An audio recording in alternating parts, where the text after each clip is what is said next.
आज मैं जिनके सामने बैठा हूँ वो हैं डॉक्टर जाकिर नाइक। 1965 में आपकी पैदाइश हुई। जी हाँ, 18 अक्टूबर। 18 अक्टूबर मेरी भी है। बचपन का जो जाकिर नाइक था वो कैसा था? मैं शरारती था। डॉक्टर साहब, आप जो माहौल में आए, इसका क्रेडिट आपकी वालिदा को जाता है या वालिद को जाता अगर क्रेडिट जाता है डॉक्टर इसरा है। यजीद के मसले पे मैं लाना चाह रहा हूँ आपको। ये जो कंट्रोवर्सी थी उसका जवाब तो पूरा मैंने मुकम्मल दे चुका। जरूरी का नादिर अली से सुने। कभी ऐसा कोई सवाल जो आप भी सोचने पे मजबूर हो गए हो कि यार इस बात का क्या जवाब? सबसे पॉपुलर इंसान जिसको मैं डिबेट किया हूँ विलियम कैम्पबेल है।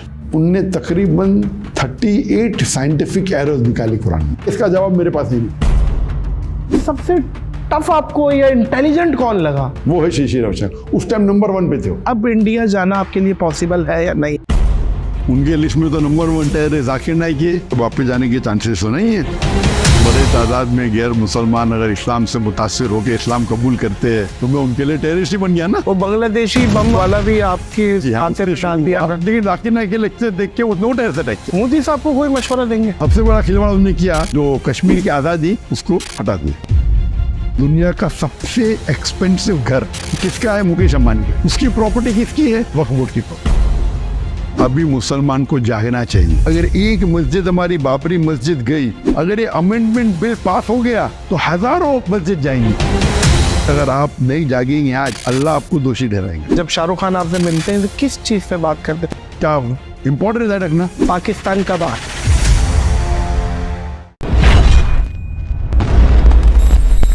अस्सलामुअलैकुम मोअज़्ज़िज़ ख़वातीन व हज़रात, मैं हूं नादिर अली। दीन की तबलीग करके किया पूरी दुनिया को लाइक। आज मैं जिनके सामने बैठा हूँ वो हैं डॉक्टर जाकिर नाइक।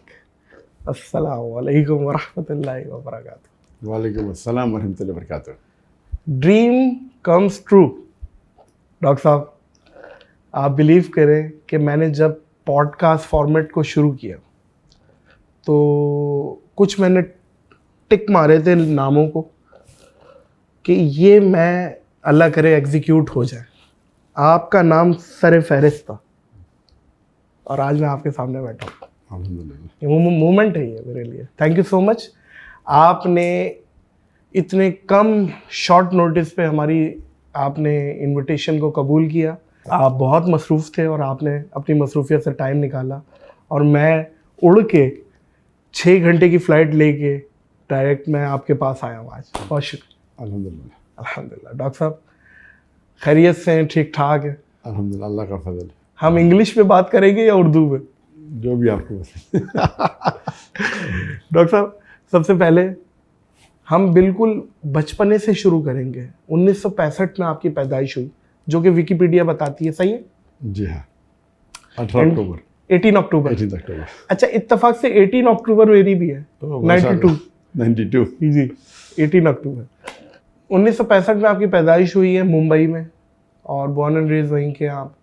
और आप थोड़ा सा बताइए मुझे कि बचपन का जो जाकिर नाइक था, जो छोटा सा बच्चा था, वो कैसा था?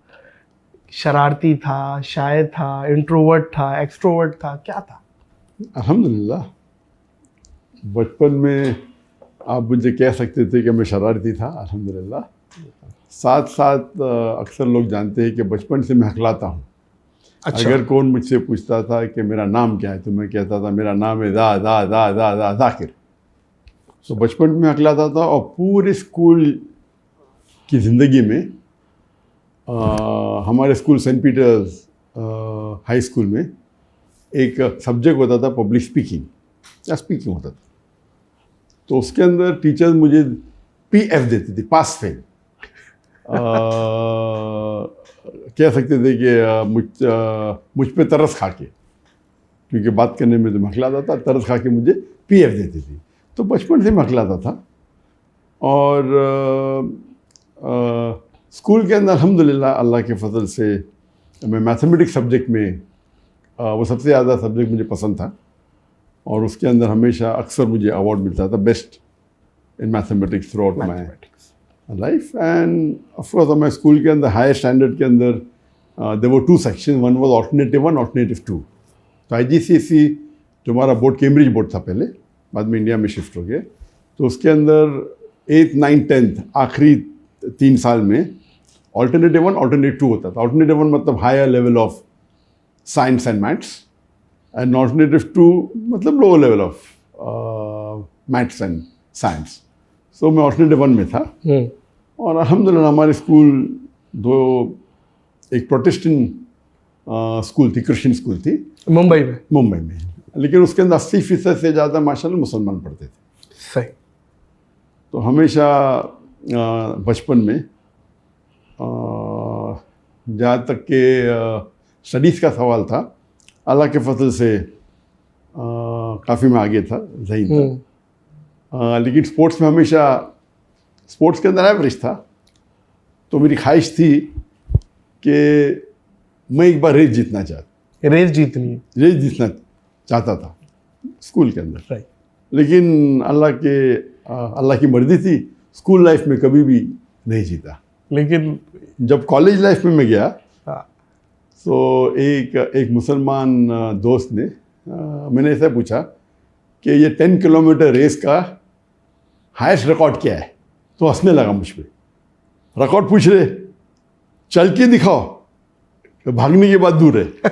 और कौन मुझे जब चैलेंज करता है तो मैं हमेशा चैलेंज एक्सेप्ट करता हूँ, but naturally see in the situation, not any illogical challenge. तो मेरे पास 1 हफ्ता था वो रेस में दौड़ने के लिए। और कॉलेज, ये मेडिकल कॉलेज की बात है, अल्हम्दुलिल्लाह की वजह से 10 किलोमीटर में मुझे गोल्ड मेडल मिला। जी हाँ, 10 किलोमीटर में gold medal. And then I went on the state level. So I was more of a long distance runner in my college days, दूर की दौड़, जिसके अंदर stamina is required, not short distance. My son Fariq is more short distance runner, is a sports man.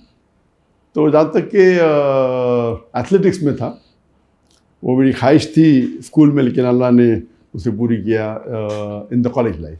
And sports के अंदर of course I used to like football. The sports I never used to like was cricket. I felt cricket was a waste of time. Cricket में तो हमारी India Pakistan में सबसे ज़्यादा जो sports है वो क्रिकेट है। टीवी टूटते हैं। हमारी मैडम एक बात बोलती थी कि क्रिकेट में 2 लोग खेल रहे हैं, बाकी 9 लोग खड़े हुए देख रहे हैं। ये अजीब गेम है, लेकिन बड़ा मशहूर है इंडिया पाकिस्तान में। इंडिया पाकिस्तान में बहुत मशहूर है, लेकिन मेरे लिए से it is a waste of time. Waste of time. उसमें जहाँ तक कि एक्सरसाइज काफ़ी कम है compare to the other sports. Football is good. Football है, हॉकी हो, वॉलीबॉल हो, बास्केटबॉल हो, सही। तो उसके अंदर अल्हम्दुलिल्लाह एक्टिविटी। मैं अभी अपनी टीम से बोल रहा था, मैंने कहा माशाल्लाह देखें यार डॉक्टर साहब, दुनिया में भी जन्नत में रह रहे हैं, इंशाल्लाह आखिरत में भी जन्नत। दुनिया में भी इतनी खूबसूरत जगह है कि ग्रीनरी और पुत्रा जाया, इतनी प्यारी जगह है आपने जो चूज की है। इंडिया से हिजरत करनी पड़ी। इंडिया याद आता है आपको? India of course. ओवरऑल तो जो अल्लाह ताला ने जो प्लान किया, मकरुम खैर माफिन, अल्लाह सबसे बेहतरीन प्लानर है। तो इंडिया को छोड़ने का अफसोस तो हुआ पहले, फिर हम यहाँ आए, काफ़ी फ़ायदे हुए, काफ़ी ओवरऑल।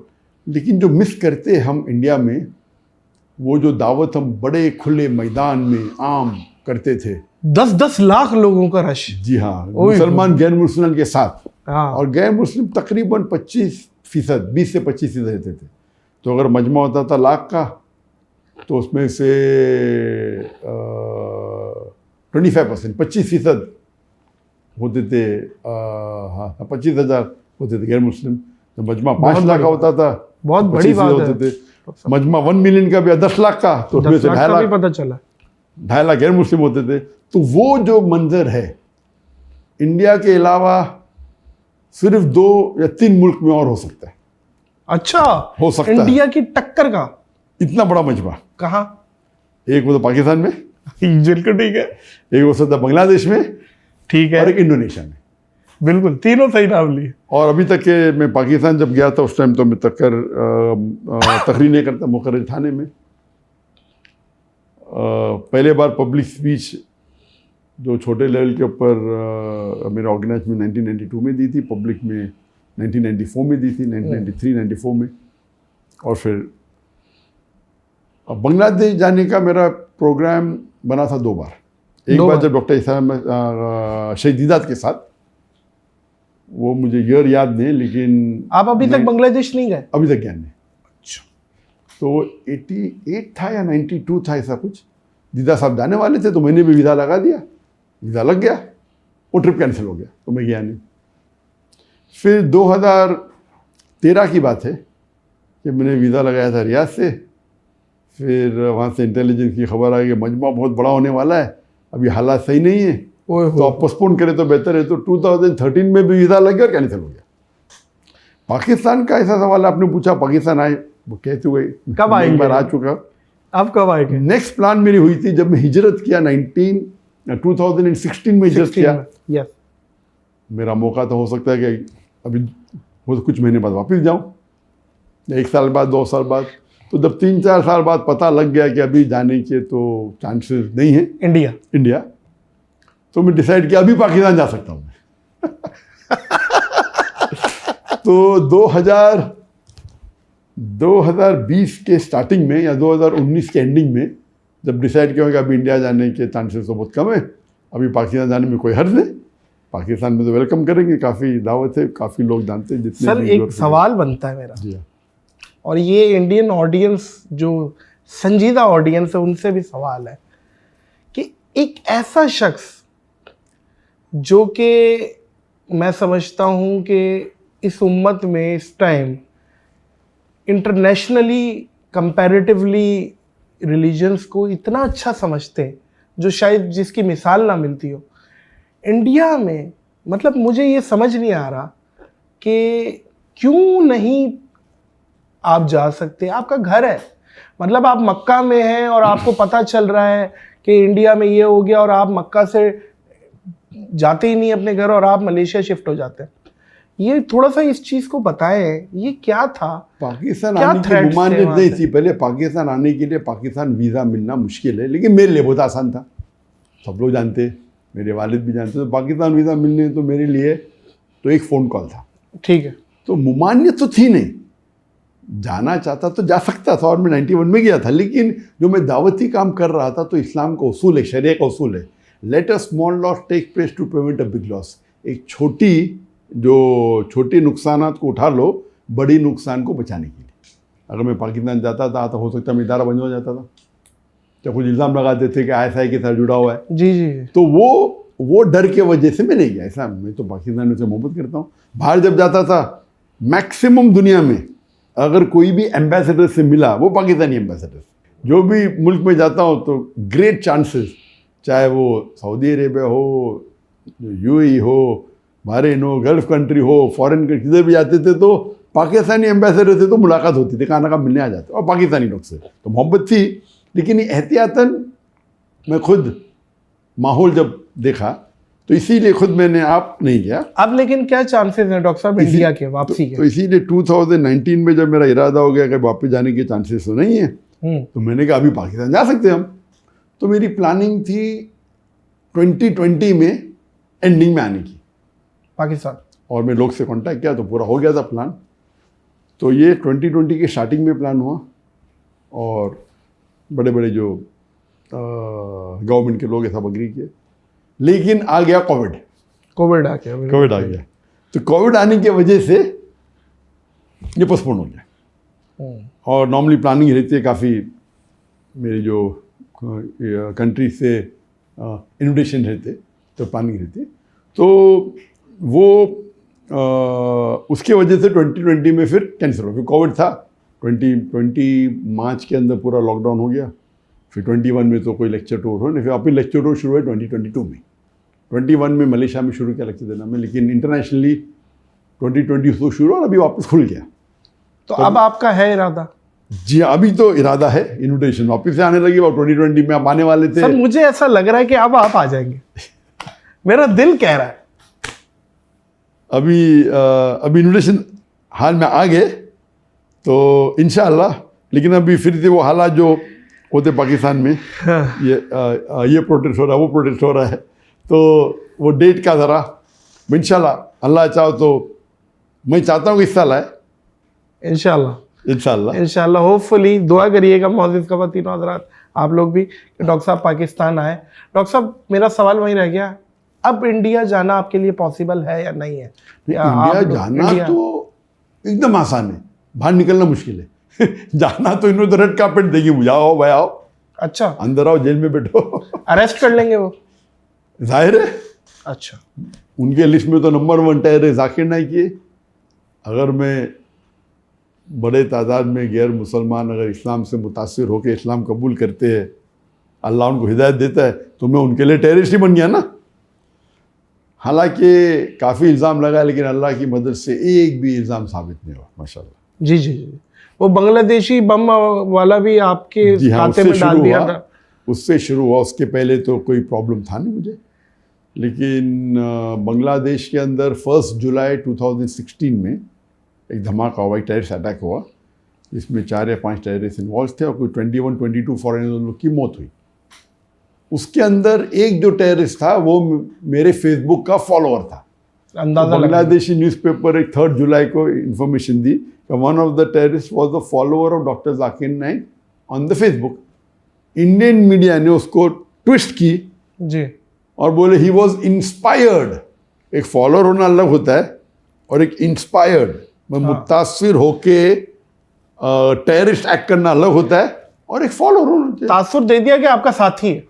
हाँ, लेकिन जाकिर नाइक के लेक्चर देख के उसने टेररिस्ट अटैक किया इनडायरेक्ट। तौबा है यार। तो इंडिया मीडिया में, और उस टाइम वो हफ्ते में अल्हम्दुलिल्लाह maximum search name in the world was Zakir Naik. आप गूगल के ऊपर Zakir Naik every day about 40-50 newspaper में, और इंडियन न्यूज़पेपर तो मुझे ओवरनाइट सर बिकते मोदी हैं। गवर्नमेंट ने मुझे और फेमस बना दी। तो इसीलिए मैंने कहा जज़ाकल्लाह। जज़ाकल्लाह। और जज़ाकल्लाह मतलब अल्लाह उनको जज़ा दे। जो लोग अरबी जानते हैं वो समझ गए मैंने क्या कहा। इंग्लिश में थैंक यू भी कहा, नो प्रॉब्लम। लेकिन एक जज़ाकल्लाह अलग होता है और एक जज़ाकल्लाह खैर अलग होता है। जज़ाकल्लाह मतलब अल्लाह उनको जज़ा दे, जैसा किया, अच्छा का अच्छा, बुरा का बुरा। वाह। इसलिए अगर मैं कोई मुसलमान अगर अरब से कहूँगा जो अरबी जानता है और इस्लाम जानता, जज़ाकल्लाह, बोले क्या गाली दे रहे मुझे? क्या गाली भी हो सकती, हाँ। गाली है नहीं, हो सकती है, लेकिन क्या मैंने कुछ गलती किया? तो जज़ाकल्लाह मतलब अल्लाह उनको जज़ा दे। तो अगर कोई गलत काम किया उसके लिए भी हो सकते हैं। तो सही में अगर किसी को आप शुक्रिया अदा करना चाहते, होना चाहिए जज़ाकल्लाह खैरन, अल्लाह आपको जज़ा दे आपके अच्छे काम का। बिल्कुल सही है, दुरुस्त। तो एक बात है कि मोदी से मुझे बहुत फ़ायदा भी हुआ अल्हम्दुलिल्लाह। इज्जत की इज्जत नहीं करता था मैं, और इज्जत करने से बहुत फ़ायदा हुआ। अल्लाह ताला का ये प्लानिंग है। अल्लाह ताला जो प्लानिंग करता है, तो जो लोग इस्लाम के दुश्मन रहते उनसे भी बहुत से अच्छे काम करवा लेता है। मोदी साहब को कोई मशवरा देंगे? उनको तो बहुत मशवरा दे दिया मैंने। क्या कहेंगे मोदी साहब इस टाइम इंडिया के लिए कैसे हैं आपके नज़दीक? क्या अभी तो 10 साल तो बहुत रूल किया, अभी ये इलेक्शन के अंदर ज़रा उनकी पॉपुलैरिटी कम हो गई, हुई है? बहुत कम हो गई कंपेयर टू बिफोर। उन्होंने कहा था, उनकी पार्टी ने, और वो खुद कहा कि हम 400 पार करेंगे 543 सीट से, 543 543 सीट से। उनको 400 से ज़्यादा मिलने वाले थे। अल्लाह की मदद से 50% भी नहीं मिले उनको। पहले इलेक्शन में 50 से ज़्यादा मिले थे, 52-53% विद कोएलिशन हो गए थे। फर्स्ट इलेक्शन 2014 की बात कर रहा हूँ मैं। डायरेक्ट अल्हम्दुलिल्लाह उनकी पार्टी अकेले 50% क्रॉस की, 54 या 55%, एंड विद कोएलिशन 59 हो गई थी। 2019 में अकेले उनकी पार्टी 58%, 59 हो गई, विद कोएलिशन कुछ 64-65 के ऊपर हो गई। तो इस टाइम बोले अकेले बीजेपी 400 पार। 400 पार मतलब over 2/3 majority alone BJP, not the coalition. तो 50% मिलने के लिए 272 सीट्स थे, 272 उनको मिले, कुछ उससे कम मिले, 250 ऐसे कम मिले उनको। और कोएलिशन के साथ वो 50% क्रॉस कर लिए, तो फिर से प्रधानमंत्री बन गए। लेकिन वो जो उनका रौब था, जो बढ़ते थे और लोगों ने खुदा मानने लगे, वो भी कम हो गया। इसीलिए जब उनके पास एब्सोल्यूट मेजॉरिटी होती और अगर कोएलिशन के साथ 2/3 होती, कुछ भी कर सकते, सही मनमानी कर सकते, कॉन्स्टिट्यूशन से खिलवाड़ कर सकते। और सबसे बड़ा खिलवाड़ उन्होंने किया, वो 370 आर्टिकल को उन्होंने बैन कर दी, निकाल दी, और कश्मीर की आज़ादी उसको हटा दिया। और उस वक्त ये चल रहा था, जब 370 निकालने के पहले कुछ महीने पहले उनने अपने एक सबॉर्डिनेट, एक एमिसरी इंग्लिश में बोलते, एक आदमी को भेजा मुझे मिलने के लिए मलेशिया में। तो मिलना चाहते थे, मैं बोला कोई प्रॉब्लम नहीं। तो हमने एक 5 स्टार होटल में मुलाकात की इधर मलेशिया में, पुत्रजाय में। मैंने बोला आपको कौन भेजा है? तो बोला डायरेक्ट मुझे मोदी जी और अमित शाह ने भेजा, प्राइम मिनिस्टर और होम मिनिस्टर ने। ये कभी की बात है, 2018 जब ये 370 आर्टिकल निकला कश्मीर का, उसके कुछ महीने पहले। सही। 18 था या 2018 तकरीबन, 19 जो भी था। तो क्या बात हुई इसमें? उन्होंने कहा कि हम आपके हमारे बीच में दरमियान मिसअंडरस्टैंडिंग हटाना चाहते। सही। तो मैंने कहा मेरे हिसाब से अगर मुझे कोई दुनिया में मेरे फैमिली के बाद अच्छी तरीके से जानता है वो आपकी इंटेलिजेंस है।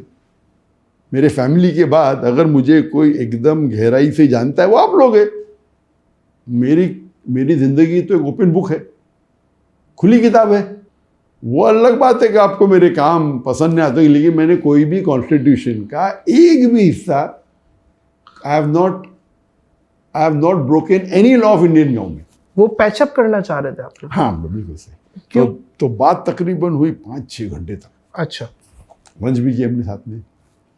तो बोले नहीं आप इतने मशहूर है, हम आपके साथ होना चाहते हैं, हम चाहते आपको एकदम वापस इंडिया बुलाए, एकदम पूरे विथ फुल। आप इतने मशहूर, आप इतना अच्छा काम कर रहे, आपकी नॉलेज क्या है दिन के बारे में, आप हिंदुज़म की नॉलेज रखते हैं, ब्ला ब्ला ब्ला। तो मैं बोला कहीं वो आप चाहते क्या है? बोले कुछ नहीं, हम चाहते कि ट्रैप तो नहीं था डॉक्टर साहब के आए तो पकड़ लो? अल्लाह वालों। अच्छा। तो मैंने बोला कि आप चाहते क्या है? नहीं हम सिर्फ चाहते हैं कि हमारे ताल्लुकात अच्छे हो जाए। तो मैं उन्हें साफ कहा कि देखो आप अगर मुझसे कुछ काम लेना चाहते हैं, मैं मेरे देश के लिए, मुल्क के लिए काम करने को तैयार हूँ। मेरी 2 शर्तें। एक शर्त है जो आप मुझे कहेंगे वो कुरान और हदीस के खिलाफ नहीं होना चाहिए, नंबर 1 शर्त।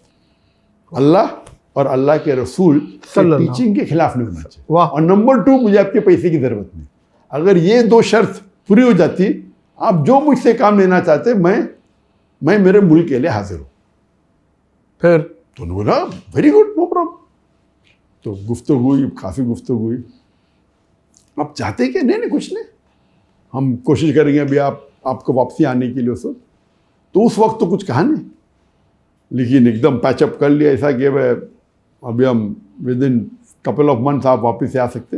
मुझे उम्मीद तो थी नहीं। मैं बोला अगर आप, फिर मुझे कहने लगे वो आदमी शख्स जो आया था उधर से, दिल्ली से, कि हम चाहते हैं कि आप हमारी गवर्नमेंट को सपोर्ट करो कश्मीर इशू पे, कि जो हम 370 आर्टिकल को निकाल रहे वो सही है। तो मैंने कहा ये तो नामुमकिन है, मैं मेरे मुसलमान भाइयों के साथ गद्दारी कर ही नहीं सकता। जो मुसलमान कश्मीर में उनका हक है फ्रीडम, और जो ने मुआहदा किया है उसके तहत रहे तो कोई प्रॉब्लम नहीं। Article 370 the part of the it's a constitution, इसके अंदर दे हैव गॉट फ्रीडम। कुछ चीज़ के अंदर ऑटोनॉमी है, कुछ चीज़ के अंदर वो साथ में इंडियन गवर्नमेंट के है। लेकिन आप अगर कहीं ऑटोनॉमी को निकाल देंगे वो तो जाती है उनके ऊपर। इंडिया को इंडिपेंडेंस जब मिला, काफ़ी ऐसे जो पार्ट्स ऑफ इंडिया है जो ऑटोनॉमस, इसमें तो मैं कुछ कर नहीं सकती। तो ये तो कुरान के खिलाफ है, हदीस के खिलाफ है, मेरे मुसलमान भाई का गद्दारी है। उनका रिएक्शन तो नहीं ऐसा मत, वैसा कुछ लिखूँ मैं, last out of the question. हाँ ये बोल सकता हूँ क्या गलत हो रहा है, ये बोल सकता हूँ कि गलत हो रहा है, and I am totally against it.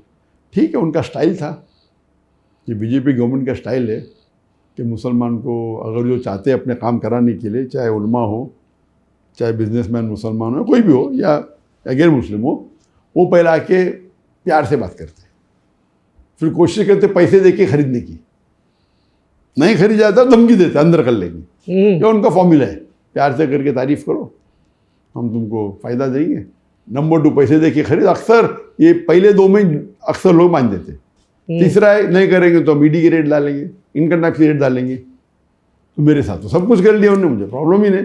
Police भेजे, ईडी भेजे, ये भेजे, नंबर 1 टेररिस्ट कह दिया।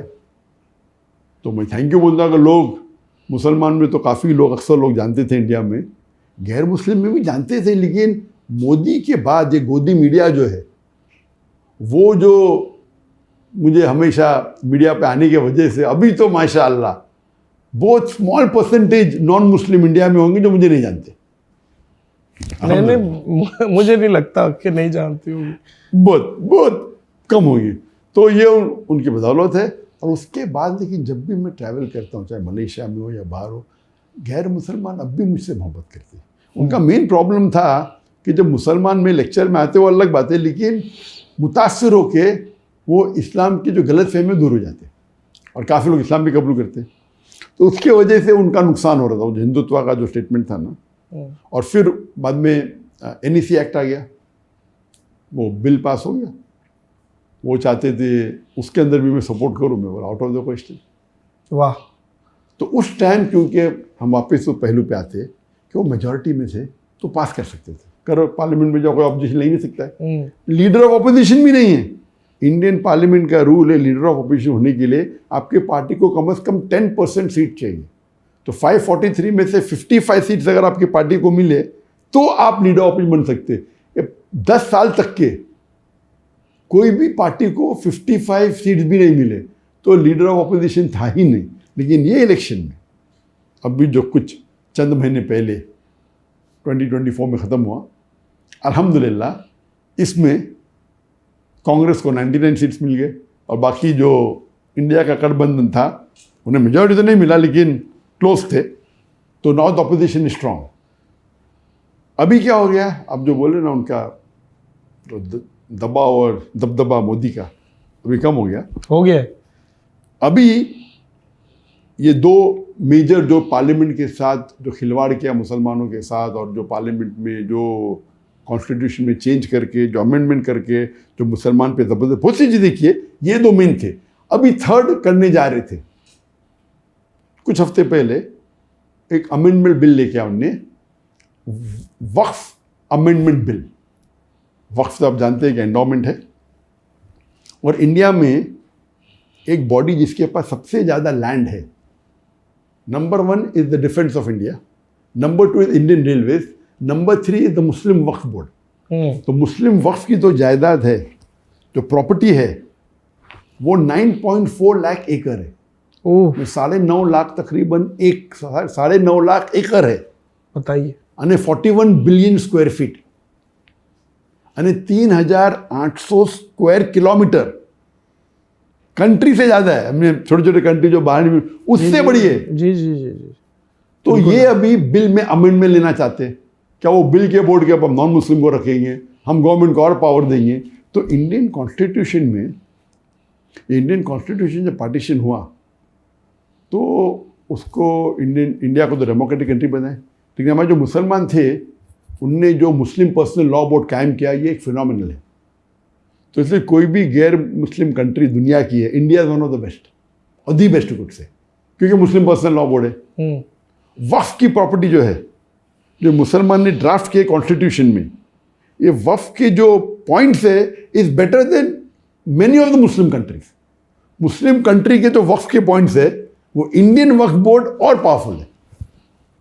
इतना महफूज किया गया है ताकि जो हमारे दादा बाप दादा परदादा थे, जो डिकेड और सालों पहले, 100 साल 150 साल पहले या जो वक्फ किया, उसको सिक्योर किए थे। अब ये मोदी गवर्नमेंट उसको हड़प करना चाहता है। थर्ड लार्जेस्ट प्राइवेट है ये वक्फ जो है, इट्स नॉट पब्लिक। और बाकी तो गवर्नमेंट की है ना, डिफेंस एंड रेलवे, ये तो प्राइवेट है मुसलमान की, यानी अल्लाह के लिए वक्फ किया गया है। It should benefit only the Muslims. तो उसके अंदर वो अमेंडमेंट लेना चाहते हैं, अपने पास रखना। ठीक है, थोड़े मुसलमानों ने गलती की, मुसलमान जो मुतवल्ली है अब पैसा खाए और फ़ायदा लिए, तो फ़ायदा लेने से वक्फ बोर्ड का नुकसान हो रहा है। तो उस आड़ में उसको एक्सक्यूज बना के बोलते हम अमेंडमेंट करना चाहते हैं। अमेंड करे तो ये पूरा हड़प कर सकते, आप समझे ना। तो कुछ मुसलमान गलत है, जो मुतवल्ली है अपने फ़ायदे के लिए रिश्वत लेते, कम भाव के ऊपर ज़मीन दे देते ऑन रेंट, और कई बार गवर्नमेंट चीप रेंट पे ले देती। आपको शायद पता नहीं होगा, दुनिया का सबसे एक्सपेंसिव घर किधर है? बम्बई में। कौन? किसका है? मुकेश अंबानी का। अच्छा। वो $2 बिलियन वर्थ है। कोई बोलता है 1, कौन बोलता है 1.5, $2 बिलियन मुकेश अंबानी का। मुकेश अंबानी का। बताइए। दुनिया में सबसे एक्सपेंसिव हाउस, जो 27 माले की बिल्डिंग है एंटेलर, उसके ऊपर 3 हेलीपैड है, दुनिया का सबसे एक्सपेंसिव हाउस, उसकी प्रॉपर्टी किसकी है? वक्फ बोर्ड की प्रॉपर्टी। अच्छा, ये मुस्लिम वक्फ थी, लेकिन वक्फ की। कोई मुसलमान ने गड़बड़ किया है ना, रिश्वत है क्या, मुझे पता नहीं डिटेल्स उसके ऊपर कोर्ट केस हुआ था। कोर्ट केस होने की वजह से महीनों तक या कई साल तक वो अपने घर में एंटर भी नहीं कर सके, लेकिन अभी वो क्लियर हो गया। अच्छा, आई मस्ट से कि शायद ये जो हिंदू हमारे भाई देख रहे होंगे वो शायद डिसएग्री करें इस बात से, ऐसा नहीं है। और नहीं, काफी फेमस ये केस हो गया था। हाँ, वो अलग बात है कि उसके अंदर मुसलमान की गलती तो होगी। उन्हें कैसा उनको दिया? वक्फ प्रॉपर्टी तो बेच नहीं सकते, वक्फ है ना। हाँ, वक्फ प्रॉपर्टी आप रेंट कर सकते, ये कर सकते। तो इसीलिए मैं कहता हूँ कि कुछ मुसलमान अपने फ़ायदे के लिए कुछ ना कुछ गलत कर देंगे, तो उसको इम्प्रूव करने के लिए आप लॉ में तब्दीली ला सकते। इतनी तब्दीली मत लाओ कि आप पूरा हड़प कर सके। तो उनमें बोला अच्छा हम वापिस से चेक करेंगे वक्फ प्रॉपर्टी, ये कहने हम गैर मुस्लिम को बनाएंगे उसके कमेटी में।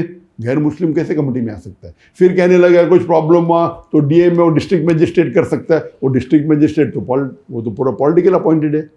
उसका मतलब ये अगर अमेंडमेंट बिल आ गया तो गवर्नमेंट चाहे तो आराम से प्रॉपर्टी हड़प कर सकती। सही है। तो ये मैंने चंद रोज पहले कहा। मेरा जो लास्ट सैटरडे हुआ था, हाँ, अभी क्या है, थर्सडे, तो 4 या 5 दिन पहले मैंने मेरे लाइव Q&A में कहा आज डॉक्टर जाकिर में।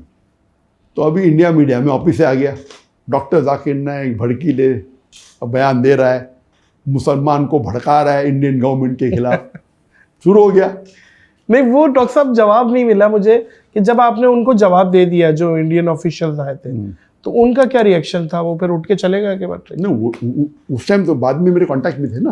उधर गए तो एकदम अच्छे से गए, अभी आप अभी ग्रीन सिग्नल दे दे, आप वापस से इंडिया आ सकते। हाँ, मुझे तो उम्मीद थी नहीं, लेकिन मैं मेरे मुल्क के लिए जो भी जायज़ है, India is a great country. Yes, Modi ने अगर कुछ प्रॉब्लम किया तो उनसे इख्तलाफ हो सकता है, जगह से नहीं है। India in terms of amongst the non-Muslim countries in the world, one of the best अच्छा, non-Muslim countries। वो सब मुस्लिम कंट्री से भी अच्छा है, सही। अल्हम्दुलिल्लाह। वो एक अलग सब्जेक्ट है। अब इंडिया आप नहीं जाएंगे? नहीं, अल्लाह चाहा तो क्यों नहीं। अगर अभी मोदी नहीं रहा और जो नेक्स्ट गवर्नमेंट अगर जस्ट रहेंगी तो जरूर जाऊंगा मैं। क्योंकि अभी तक के I have not been convicted. जब इंडियन गवर्नमेंट ने फाइल की मेरे खिलाफ कोर्ट के अंदर, मेरी पूरी प्रॉपर्टी को जब्त कर लिया, तो हमने उनको कोर्ट के अंदर उसके अगेंस्ट पिटीशन फाइल की।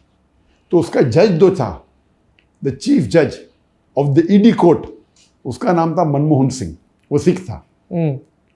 तो उनने जब इल्ज़ाम लगाया था कि टेररिस्ट है, टेररिस्ट बयान देता है, लोग को बोलता है, भड़काले बयान देता है और टेररिज्म फैलाता है, तो वो जज ने कहा कि आपको शायद पता नहीं, मैंने सैकड़ों जाकिर नाइक के लेक्चर देख चुका हूँ। आप मुझे एक लेक्चर बताओ उनका, डॉक्टर जाकिर नाइक का, इन कॉन्टेक्स्ट उनने टेररिज्म को प्रमोट किया है, और मैं उनके पूरे प्रॉपर्टी के ऊपर जब्त लगाने का ऑर्डर दे दूंगा। सही।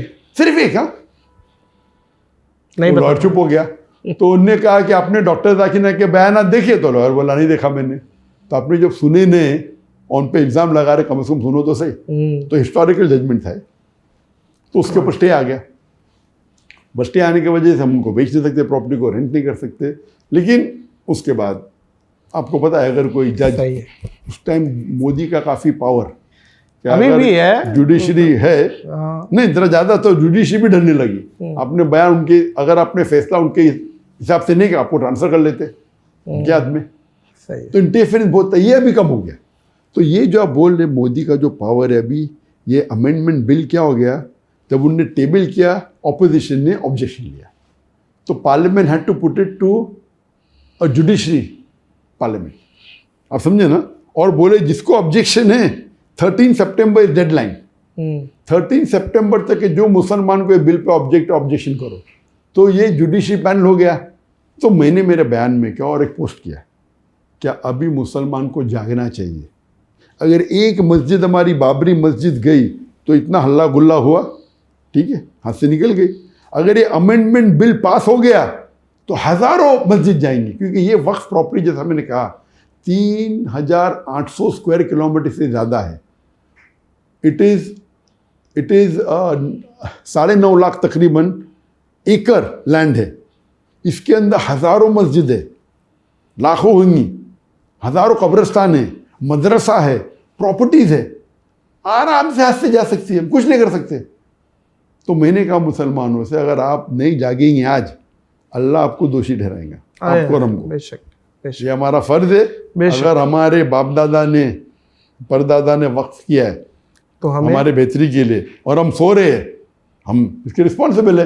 तो मैंने कहा आप जाके ऑब्जेक्शन रेज करो। और अगर 2.5% मुसलमान भी, हमारी आबादी 210 मिलियन है, 210 मिलियन है, 21 crore according to PW report and Indian report, अगर 2.5% भी, अगर 50 लाख भी ऑब्जेक्शन किए, 2.5% सिर्फ, तो ये बिल रुक जाएगा। तो क्योंकि मैं मुसलमानों को कह रहा था ऑब्जेक्शन लो, तो ये गोदी मीडिया को आप देखेंगे अभी शुरू हो गया। मैं कल परसों देख रहा था, oh doctor Zakir Naik is inciting hate. What inciting hate? मैं हक मान रहे हमारा। If I am trying to guide the Muslim brothers and sisters कि आप ये बिल को रिजेक्ट करो, तो ये अमेंडमेंट बिल रुक जाएंगी और मुसलमान का फायदा होगा। डॉक्टर साहब, आप जो माहौल में आए, दीनी माहौल में, इसका क्रेडिट आपकी वालदा को जाता है या वालिद को जाता है, किसको जाता है? वहाँ से वो लोग भी माहौल में थे या आप निकले हैं घर से और आपने एक लेगेसी कंटिन्यू की है? ये क्या हुआ बताइए। जहाँ तक कि घर का माहौल था, अल्हम्दुलिल्लाह घर का माहौल काफ़ी इस्लामिक था, लेकिन वालिदैन ने कभी भी हमें फोर्स नहीं किया, कभी भी फोर्स नहीं किया कि भाई नमाज़ पढ़ो। कहते थे, लेकिन कभी ज़बरदस्ती नहीं की। ठीक है। तो हम जब मैं स्कूल में था, तो बचपन से याद है मुझे कि मैं नर्सरी के अंदर या जूनियर KG में रोज़ा रखा है, लेकिन पूरा महीना मैंने पूरा किया 2nd स्टैंडर्ड में, एट द एज ऑफ 7। तो 7 साल की उम्र में सबसे पहली बार मैंने पूरा रमज़ान रोज़ा रखा। उसके पहले एट द एज ऑफ 4 या 5 मैंने 5-10 साल रखा होगा। और जहाँ तक कि नमाज़ पढ़ने का सवाल है, तो मैं मेरे वालिदैन को देखता था, तो मैं नमाज़ पढ़ता था, कभी दिन में 2 बार, कभी दिन में 3 बार, कभी दिन में 4 बार, लेकिन कभी वालिदैन ने ज़बरदस्ती नहीं करी, लेकिन लोग पढ़ते तो मैं भी पढ़ता था। स्टैंडर्ड 7 या 8 के अंदर है, जब मेरे वालिदैन की एक सहेली थी, जिसने मुझे कहा कि बेटा आप जब नमाज़ पढ़ते तो 5 टाइम पढ़ते? कभी कभी पढ़ता हूँ, कभी 3 बार, कभी 4 बार, कभी 5 बार। तो उनने कहा कि आप जब नमाज़ पढ़ेंगे, तो अगर आपने नमाज़ पढ़ी असर की, तो अल्लाह से दुआ करो कि आपकी मगरिब मिस ना हो। जब मगरिब की नमाज़ पढ़ेंगे, तो नमाज के बाद दुआ करो कि ईशा मिस ना हो। ईशा की जब नमाज़ पढ़ेंगे, दुआ करो कि फजर मिस ना हो, और फजर के बाद दुआ करो कि जोहर मिस ना हो, जोहर के बाद असर मिस ना हो। ये 40 दिन तक की, अगर उसके बाद आपको अगर जितने बार पढ़ने का पढ़ो। तो मैंने कहा अच्छा, इंशाल्लाह 40 दिन तो पूरे करूँगा मैं, 40 दिन करने में क्या है। वाह। तो उस टाइम से अल्हम्दुलिल्लाह, कहते हैं 40 दिन अगर आप नमाज को नहीं छोड़ोगे ना, तो फिर 40 दिन के बाद नमाज आपको नहीं छोड़ेगी, नमाज पकड़ लेगी आपको। तो ये एक आदत होती है, बन जाती है। तो 7वीं में था मैं तकरीबन अप्रॉक्सीमेटली, उस टाइम से माशाल्लाह 5 टाइम की नमाज। तो जहाँ तक कि घर का माहौल इस्लामिक था, लेकिन इट वाज ओपन। लाइक अब्बा अम्मी ने हमको फ्रीडम दिया था, जो आपको सही लगे कहो, वो गाइड करते थे।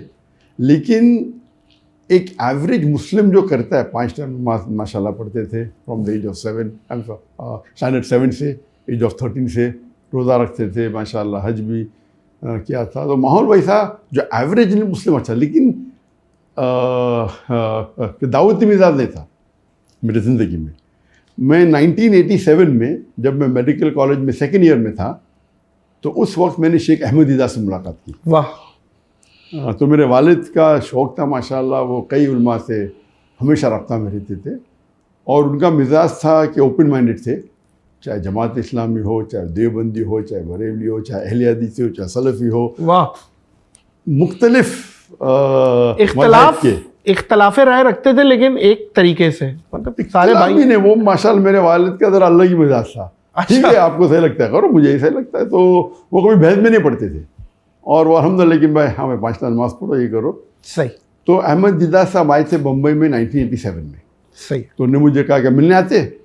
उस टाइम मैंने एक आध कैसेट देखा था, मतलब क्या मिलने का। लेकिन वालिद ने कहा, इसलिए मैंने गया मिलने के लिए। और जब मिलने गया मेरे भाई के साथ, तो मेरे भाई ने कहा कि आपका लेक्चर रखते कल। तो उन्होंने बोले अभी रात का टाइम है, कल रात को मैं जा रहा हूँ, हार्डली 20 घंटा कैसा रखेंगे आप? अच्छा ठीक है। तो हमने पहले बार ऑर्गेनाइज किया शेख अहमद दीदात का lecture without any media publicity, क्योंकि रात को तकरीबन 11-12 बजे उन्हें हाँ का, और नेक्स्ट डे 7 बजे शाम को प्रोग्राम था, तो प्रेस में देने का टाइम नहीं था। तो वालिद ने फ़ोन करके माशाल्लाह अपने कॉन्टैक्ट के लोग को बुलाए। तो वो प्रोग्राम पहला प्रोग्राम था शेख अहमद दीदात का। उसके बाद वो लाइव प्रोग्राम देखने के बाद मैं अहमद दीदात का फ़ैन बन गया। उसके पहले मैं फ़ैन नहीं था। सही। और अहमद दीदात को मिलने के बाद फिर हमने उनको वापस से बुलाया तकरीबन 7-8 महीने बाद, और वो 18 दिन के लिए आए थे इंडिया में। और उनके काफ़ी प्रोग्राम हमने रखे बॉम्बे में, और वो जब ऑर्गेनाइज़ किए तो उन्होंने पूरा सेट दिया था मुझे, लेकिन वो आने के पहले मैंने काफ़ी कैसेट उन्हें देख चुका था। उसके बाद मैं उनका फ़ैन बन गया और मैं उनको इमिटेट करने लगा। और मेडिकल कॉलेज में जब मैं दावत करता था तो मेरे मुसलमान दोस्त काफ़ी कम होते, हार्डली मे बी 4% होते थे मुसलमान इन द मेडिकल कॉलेज। तो भाग जाते थे, बोलते कि राकिर के साथ तो पिटवा देंगे हमें। तो मैं हमेशा कहता था कि, और वो कहते थे कि आप अगर दावत करेंगे अपने प्रोफेसर से वो आपको फेल करेंगे। तो मैं कहता था अगर मेरे प्रोफेसर मुझे फेल करेंगे तो मुझे और 1 साल मौका मिलेगा उनसे दावत करने का। तो मेन जो अगर क्रेडिट जाता है जो रुख को बदलने का मेरे दावती मैदान में, दीनी तो अल्हम्दुलिल्लाह मेरे वालिदैन थे, लेकिन मुझ पर ज़बरदस्ती नहीं किया। दीदार साहब को मिलने के बाद दीदार साहब ने मुझे डॉक्टर ऑफ बॉडी से डॉक्टर ऑफ सोल कर दिया, तब्दील कर दिया। वाह, doctor of soul, body to doctor of soul. क्या बात है भाई। पहले मैं जिस्म का तबीब था, डॉक्टर था, अब रूह के, उसके बाद रूह का तबीब बन गया। और जो मज़ा मिलती थी अगर कोई पेशेंट को क्योर करने में, अल्हम्दुलिल्लाह। और मैं समझता था कि medical profession is the best profession in the world, इसीलिए मैंने चुना कि मैं डॉक्टर बनूँ। मेरे वालिद भी डॉक्टर थे, मेरे भाई भी डॉक्टर थे, उन्हें जबरदस्ती नहीं की, लेकिन मैं समझता था कि एक मेडिकल डॉक्टर, एक तबीब सबसे बेहतरीन प्रोफेशन है। जब दीदार साहब के बाद मिलने के बाद मुझे पता लगा कि अल्लाह ताला कहते हैं कुरान में सूरह फुसिलत में सूरा नंबर 41 आयत नंबर 33 में, वमन अहसनु क़ौलन मिम्मन दुआ इलल्लाहि व अमिला सालिहान व क़ाला इन्ननी मिनल मुस्लिमीन। Who is better in speech than one who invites to the way of the Lord, works righteousness and says I am a Muslim? कौन बेहतर है स्पीच में? वो शख्स जो अल्लाह की तरफ बुलाता है, वो इन्वाइट एंड और वो कहता है कि मैं मुस्लिम हूँ।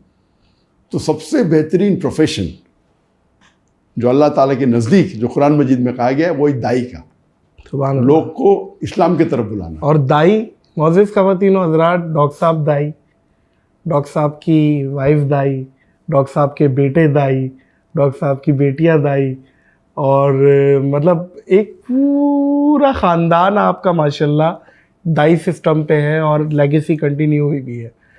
सर अल्लाह आपको इस्तकामत दे इस चीज़ पे। तो माशाल्लाह आपने बहुत काम किया है दीन के हवाले से, अल्लाह ने बहुत काम मज़ीद लेना है। आपको अंदाज़ा भी है कि पाकिस्तान में आपको कितना प्यार किया जाता है? अल्हम्दुलिल्लाह। आपको डॉक्टर साहब अंदाज़ा है? आप यकीन करें, मैं एयरपोर्ट पे आया, कहाँ जा रहे हैं नाज़िर भाई? मैं डॉक्टर साहब के पास जा रहा हूँ पॉडकास्ट। डॉक्टर ज़ाकिर, अच्छा यार मेरा सलाम देना, मेरा ये सवाल करना, मुझसे ये, एवरीवन इज़ मतलब एक्साइटेड। किसी भी फ़िरके से आपके लिए एक्साइटेड था कि डॉक्टर साहब के लिए भाई वाह वाह, इंसानी कंप्यूटर, मतलब डॉक्टर साहब है भाई, फला फला ये यहाँ से ये। कंपैरेटिवली रिलीजन को जो स्टडी किया है वो आप, अल्लाह ने आपसे बहुत काम लिया है उस चीज़ पे। पाकिस्तान कब आ रहे हैं? इंशाल्लाह पाकिस्तान में ज़िंदगी में एक बार आया था 1991 में, जब मैं दावती मैदान में ख़त्म रखा था, लेकिन इतना फेमस नहीं था। जब दीदार साहब से मुलाकात हुई थी 1987 में, वो 88 में लेक्चर किए। तो दीदार साहब के बाद में मुतासिर हुआ डॉक्टर इसरार अहमद। तो पाकिस्तान का मेन मकसद था डॉक्टर इसरार अहमद से मिलने का। तो दीदार साहब से जब मुतासिर हुआ तो मैं कसरत देखने लगा, उनके वजह से बाकी मौलाना, बाकी मुकर्रर की तकरीर देखने लगा। तो उर्दू में जो सबसे ज़्यादा मुतासिर हुआ वो थे डॉक्टर इसरार अहमद। तो दीदार साहब अंग्रेज़ी में थे और डॉक्टर इसरार अहमद, तो अल्लाह उनकी मग़फ़िरत करे। क्या अल्लाह फिरदौस, आमीन। तो 1991 में मैं पहली बार आया था, उस टाइम में तकरीर नहीं करता था। अच्छा, उस वक्त आप मेडिकल के मेडिकल में जस्ट पास कर चुका था, इंटर्नशिप कर रहा था, और हमारी फाउंडेशन इस्लामिक रिसर्च फाउंडेशन को कायम की थी हमने। मशहूर भी नहीं हुए थे मतलब आप? नहीं, लोग जानते नहीं थे। तो डॉक्टर साहब भी मेरा ख्याल है इतना ज्यादा आपको एक नहीं जानते। डॉक्टर साहब से क्योंकि मैं कहा था मैं आने वाला हूँ, तो कौन शख्स से मिलना चाहते। फिर मैंने कहा कि मेरा एक जुनून है कि जितने भी इस्लामिक कैसेट से उन्हें इकट्ठा करें और दुनिया की सबसे बड़ी लाइब्रेरी बनाए। सही। तो मैंने कहा उनको कि जितने भी आपकी कैसेट, सब कैसेट्स हो ऑन द स्पॉट है ही नहीं। हम तो कुछ लोग जो मांगते थोड़े मौजूद है, लेकिन उनके सैकड़ों वीडियो कैसेट्स थे। तो मैंने बोला मैं ऑर्डर देना चाहता हूँ, और अच्छी उम्दा जापानीज़ वीडियो कैसेट VHS चलते थे उस टाइम, उन पे आप रिकॉर्डिंग करो। तो उन्होंने बोला अभी तक मेरी ज़िंदगी में कोई भी शख्स ने ये नहीं कहा कि मुझे सब कैसेट चाहिए। तो मैंने कहा जितने शिकागो में आपके कैसेट सब मैं कलेक्ट कर चुका हूँ, कराची आपके सेंटर में से ले चुका हूँ, अभी आपके लाहौर ब्रांच में से सब लेना चाहता हूँ। तो और डॉक्टर साहब से काफ़ी मुतासिर था। तो जब मैंने कहा उनसे कि आपका क्या मकसद है आने का, मैं बोला आपसे मिलने का मकसद था, और यहाँ इस्लामिक इदारे देखना चाहता हूँ। और वो बड़ा शौक़ था कि वर्ल्ड वाइड जितने इस्लामिक इदारे हैं, जितने स्कॉलर्स हैं, जितने दाईद है, जितने मुबल्लिग है, उनसे मिल के गुफ्तगू करना और इल्म हासिल करना। तो उन्होंने कहा पाकिस्तान में आपको इस्लामिक इदारे तो बहुत मिल जाएंगे, लेकिन इस्लाम नहीं मिलेगा। और आप उनके तकरीर सुनेंगे तो पता हो कितने नाराज़ थे कि मुसलमान दीन से क्यों दूर है, मुसलमान कुरान से क्यों दीन है सर। बहुत। और उनने जो एक गाइडेंस मुझे दिया कि उन्होंने कहा कि दाई को हमेशा अपनी जो ज़रूरत है उसे कम करना चाहिए, एकदम कम। वाह वाह। ज़रूरत कम करो ताकि आपको ज़िंदगी बसर करने के लिए आसानी मोहताज ना हो। और अगर आपको कोई चीज़ कहने का इस्लाम के बारे में डंके के चोट पे कह सकते हैं, आपको किसको ख्वाहिश को पूरी करना, किसको फ्लैटर करने की ज़रूरत नहीं। बिल्कुल सही है। और ये जो उनने ज़ोहद का कायम एडवाइस दिए, और अल्लाह के फजल से अल्हम्दुलिल्लाह अल्लाह ने काफ़ी नवाजा है। तो इन टर्म्स ऑफ फाइनेंस कभी तकलीफ नहीं। जैसे आप कह रहे थे कि मेरे वालिदैन ने, जब मैंने कहा उनको कि क्या मुझे दाई बनने का है, तो वालिदैन ने बोला नो प्रॉब्लम। तो मैंने कहा अभी मैं मेडिकल कॉलेज में हूँ, मैं करने वाला हूँ PG, तो 2 घंटा मैं करूँगा हफ्ते में, नो प्रॉब्लम। फिर मैं बोला दिन में 2 घंटा करने का, उन्होंने बोले नो प्रॉब्लम। फिर बोला 50-50 दावा, 50% मेडिकल प्रैक्टिस, बोले नो प्रॉब्लम। वालिद साहब क्या करते थे? वालिद साहब भी डॉक्टर थे। अच्छा, वो भी डॉक्टर थे? वालिद साहब साइकियाट्रिस्ट थे, माशाअल्लाह, उनको ज़्यादा खैर दे। तो फिर मैंने कहा कि हम 50-50, बोले नो प्रॉब्लम। फिर बोले 2 घंटा मेडिकल प्रैक्टिस करूँगा, बाकी दावा करूँगा, बोले नो प्रॉब्लम। और ये सब ऐसा नहीं कि 2-2 साल के बाद हुआ, 2-2, 3-3 महीने बाद। तो 1.5-2 साल में मैंने कहा वालिदैन से कि मुझे 100% दावा करने का, बोले नो प्रॉब्लम। तो पूरा सपोर्ट था उनके पास, उनका सपोर्ट था। तो मुझे कोई, जहाँ तक कि मेरी फाइनेंस का प्रॉब्लम ही नहीं था। जब मैं डॉक्टर ईसा अहमद साहब से मिला तो उन्होंने क्या, अपनी ज़रूरत को आप कम करो। और ये मैं पहले बोल चुका आपको, लेकिन उन्होंने कहा कि आपको दोनों में से चुनना पड़ेगा, दुनिया या दीन। नहीं, इधर मेडिकल, अगर आपको माहिर बनने का है, हाँ। इधर मेडिकल डॉक्टर या दाई। इस्लाम में तो दीन और दुनिया दोनों है, एक वाहिद मजहब है जिसमें दोनों इंपॉर्टेंट। वाह वाह वाह। लेकिन अगर आपको स्पेशलिस्ट बनने का है, उनने कहा कि मैं 7 साल कोशिश किया, मेडिकल डॉक्टर था और दावत भी करता था, अगर एक फील्ड में माहिर बनने का, दोनों में से एक चुनो। तो वो मेरा एक मकसद था। जब मैं वापस गया उस टाइम मैंने वाले से कहा तो मुझे 50-50 करने का है, फिर मैंने फुल कहा। तो ये जो मेरा पीरियड था आफ्टर पासिंग में MBBS, और ये तकरीबन 1 से 1.5-2 साल था जब मैं करने वाला था पोस्ट ग्रेजुएशन, फिर मैं ड्रॉप कर दिया। तो डॉक्टर साहब का, डॉक्टर ईसा अहमद साहब का काफ़ी बड़ा हाथ था इसमें। क्या मैंने मेरे मेडिकल प्रोफेशन को मैं भी जल्दी छोड़ा, हो सकता था कि और मैं टेस्ट करता था। और वालिदैन की तरफ से पूरा सपोर्ट था, वालिदैन की तरफ से, भाई की तरफ से, बहन की तरफ से, फैमिली की तरफ से, कि आप अपनी फ़िक्र मत करो, आपकी लिविंग का फिक्र मत करो, आप फुल टाइम दाई बनो, हम आपको सपोर्ट करें। डॉक्टर इसरार के बाद, उस मुलाकात के बाद उनसे मुलाकात नहीं हुई? जब आप माशाल्लाह फेम पा लिया आपने, इतने बड़े पब्लिक फिगर। 91 में मुलाकात हुई थी, उनके बाद हमेशा टच में थे। और फिर हमने उन्हें 2004 में, ईयर बराबर आई थिंक 2004 के करीब है, हमने उनको इनवाइट किया था, इंडिया में आए थे। इंडिया में इनवाइट किया हमने 2004 में, और वो आए थे। और हमने माशाल्लाह उस टाइम हमारा लेवल ज़रा कुछ दूसरा था। तो दीदा साहब को पहले हमने ऑर्गेनाइज किए थे लेक्चर, तो हमें तजुर्बा था। बाकी काफ़ी लेवल कुछ और का मतलब वो हद्दे नजर पब्लिक ही पब्लिक, कैमरा दिखाई नहीं पा रहा। नहीं, हमारा उस टाइम जब हम दीदा साहब को बुलाए तो दीदा साहब बहुत मुतासिर थे। दीदा साहब ने सिर्फ एक चीज़ कहा, देखो बेटा मुझे अच्छा माइक्रोफोन चाहिए। अच्छा माइक्रोफोन चाहिए। तो हमने लिखा है, वो बहुत खुश हो गए। अभी हम सोचते हमने क्या बकवास माइक्रोफोन चाहिए दीदा को दिया। तो लेवल की बात होती है, वो तो बहुत खुश थे। फिर हम डॉक्टर इस्लाम साहब को बुलाए और डॉक्टर इस्लाम का प्रोग्राम बहुत बड़े लेवल पे किए।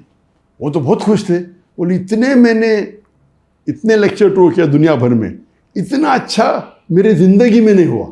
सुभान अल्लाह।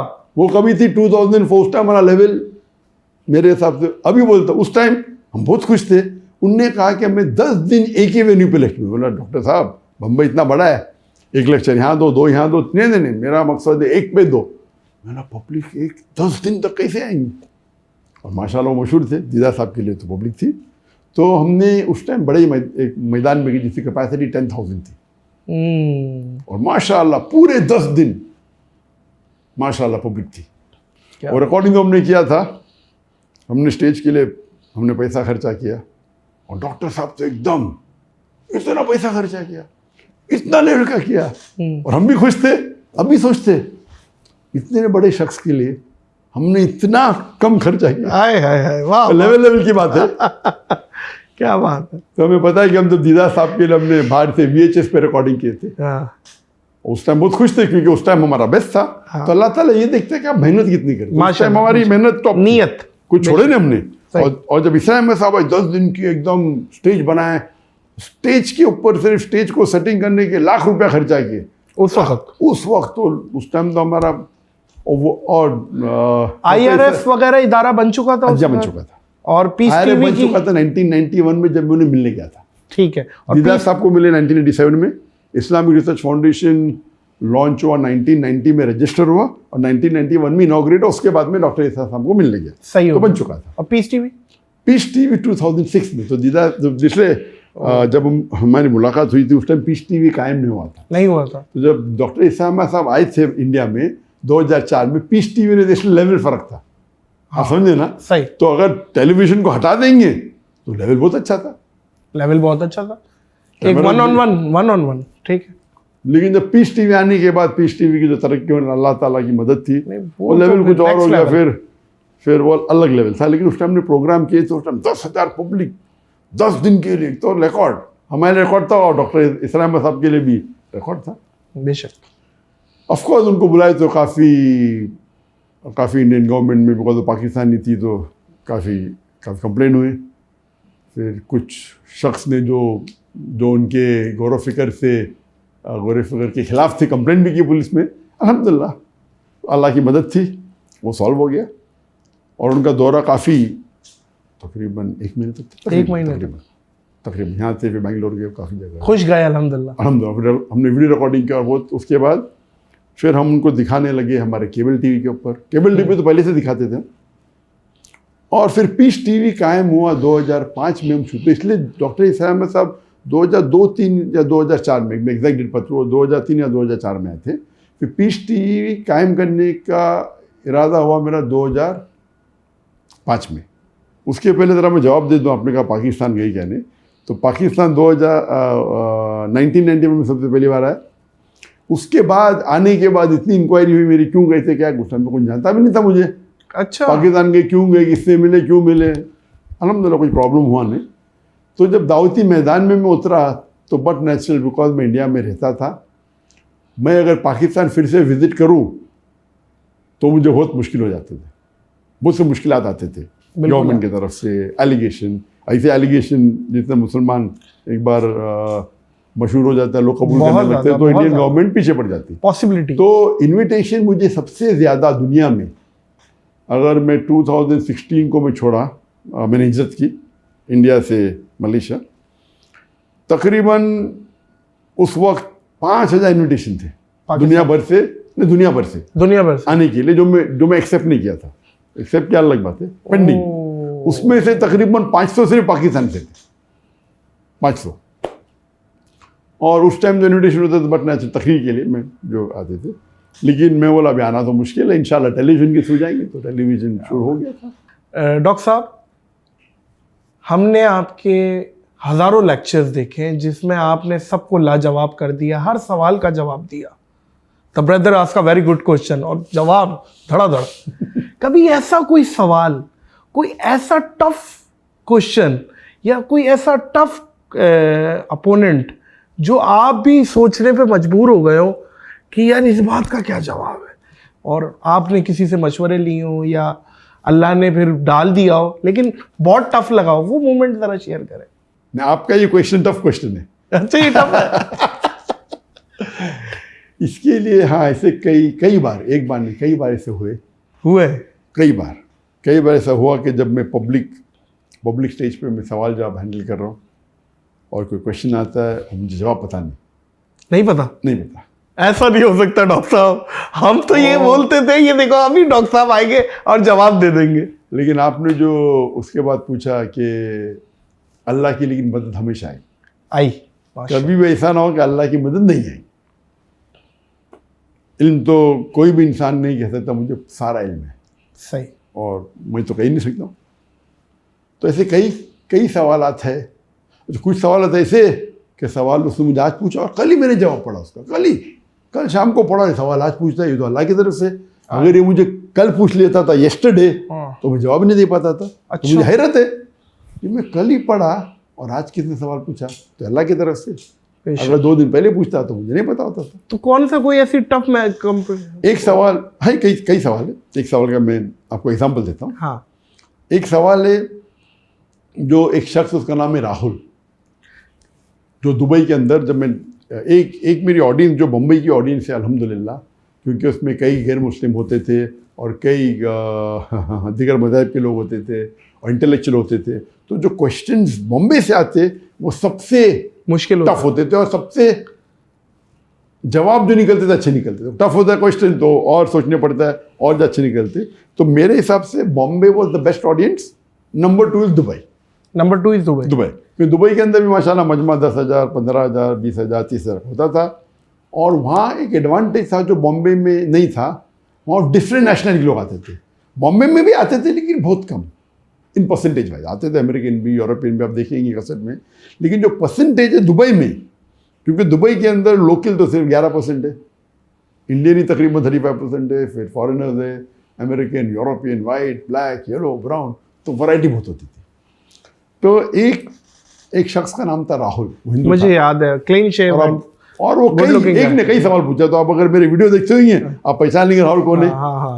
और मेरे हिसाब से मुझे लगता था ये इंसान ईमानदार इंसान है।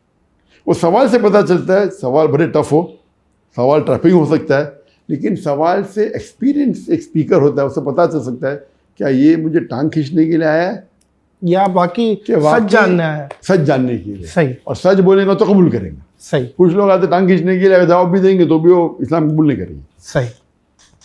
तो इनने एक दिन मुझे सवाल किया कि, और वो कहता था कि उनकी तालीम हुई थी यूके में जो मैंने मैनेजमेंट में और इंजीनियरिंग या मैनेजमेंट कर रहा था, उसमें जो मैंने पढ़ा उससे ज़्यादा मैं इस्लाम के बारे में पढ़ा करता था। और कहा मुझे कि मैंने कई तफसीर पढ़ा कुरान की। जो सबसे पहला जो वर्स जो कुरान मजिद में नाजिल हुआ अल्लाह के रसूल को, वो जिब्रील अलैहिस्सलाम ने इकरा नाजिल किया। मेरा बिल्कुल सही, ऐसे बोलना सही है।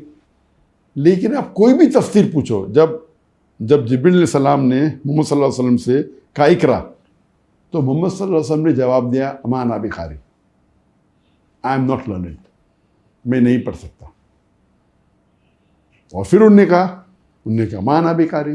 तो उसका सवाल था, फिर तीसरी बार कहा इकरा, अल्लाह के रसूल ने कहा अमा अना बिकारी, कि मैं नहीं पढ़ सकता हूँ। उसका सवाल था कि जब जिब्रील अलैहिस्सलाम ने इकरा कहा, उन्हें अल्लाह के रसूल को क्या दिखाई, कौन सा वर्क दिखाया, कौन सा पेज दिखाया, कौन सी किताब दिखाई। और ये किताब जो दिखाई या वर्क दिखाया या पेज दिखाई वो है किधर, कौन से म्यूजियम में। तो मैंने कहा brother that's a very good question. और मैं उठा और मैं सवाल को दोहराता हूँ ताकि टाइम मिल जाए। टाइम मिलना भी एक फ़ायदा है, लेकिन वो आखिरी है जो कभी कभी काम में आता है। अक्सर जवाब पता है तो फिर टाइम की ज़रूरत, डायरेक्ट जवाब दे सकते।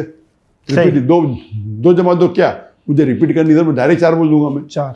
लेकिन सवाल को जब रिपीट होता है, ये मजमा बड़ा है, मजमा है 15,000 जिसने लोग नहीं हैं, सुना वो फिर नहीं सुना सुन सकते। सही। हो सकता है कि उसके लेजे मेरे लेजे में फर्क है, मैं स्पीकर सही। हूँ, मेरे पास माइक्रोफोन है, उसका माइक्रोफोन सही नहीं, मेरा Point माइक्रोफोन अच्छा है, और लाखों लोग करोड़ों लोग सैटेलाइट पे दिख रहे, तो मेरे कहने पे और तवज्जो देते लोग।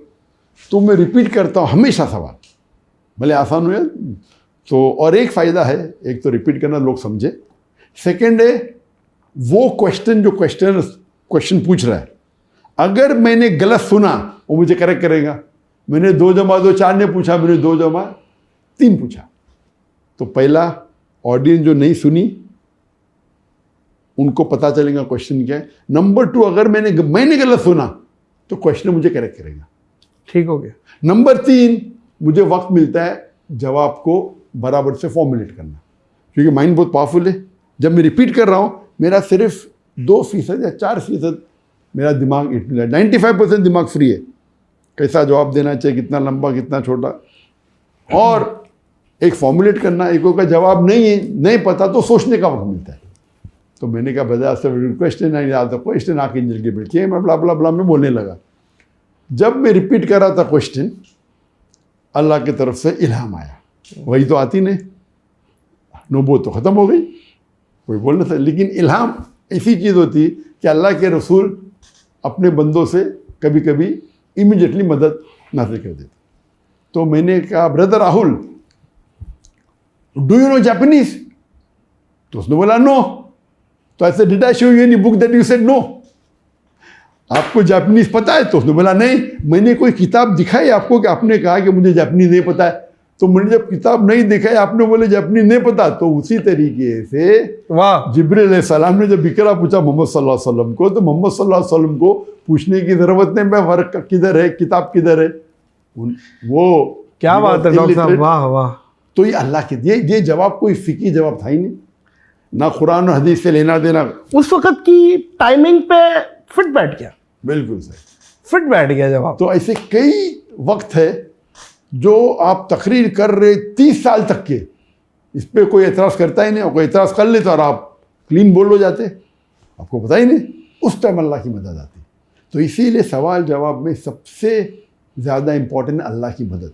अल्लाह की आप कितने बड़े आलिम हैं, ये इम्पोर्टेंट है। आपने सबको माशाल्लाह हराया है मैदान में, इल्मी मैदान में। श्री श्री रविशंकर हो, विलियम गैम्बल हो, और बहुत सारी स्पीचेस हैं, ये तो बहुत मशहूर है ना। आपके जो भी कॉम्पिटिटर था अगेंस्ट में, इसमें सबसे टफ आपको या इंटेलिजेंट कौन लगा कि यार ये क्लेवर है?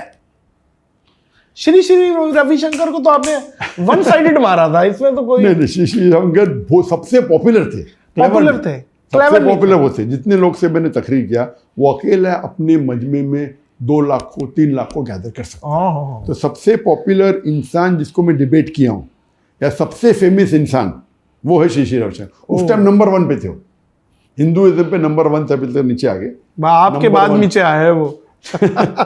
अल्लाह ताला उनको हिदायत दे, इंशाल्लाह हिदायत दे। तो पॉपुलर, लेकिन इंटेलिजेंट, और सबसे आप बोल सकते विलियम गैम्बल। विलियम कैम्पबेल, ये विलियम कैम्पबेल का जो डिबेट था, उनने जो रिसर्च की थी, ये was not a very good speaker, इतने अच्छे मुकर्रिर थी ने, लेकिन जो उनने तनकीद की कुरान की बारे में, उनने किताब लिखी थी, डॉक्टर मॉरिस बुकेल की सबसे फेमस किताब थी कुरान एंड साइंस पे, the Quran and modern science. उसका जवाब उनने लिखा, the Quran and Bible in the light of science. और इस किताब में बाइबल को डिफेंड करने के अलावा उनने तकरीबन 38 साइंटिफिक एरर्स निकाली कुरान में, 38। और ये किताब बहुत मशहूर थी अमेरिका में, कनाडा में और वेस्टर्न कंट्री में। सो मच सो दैट 7-8 साल तक के कोई मुस्लिम उसका जवाब नहीं दिया।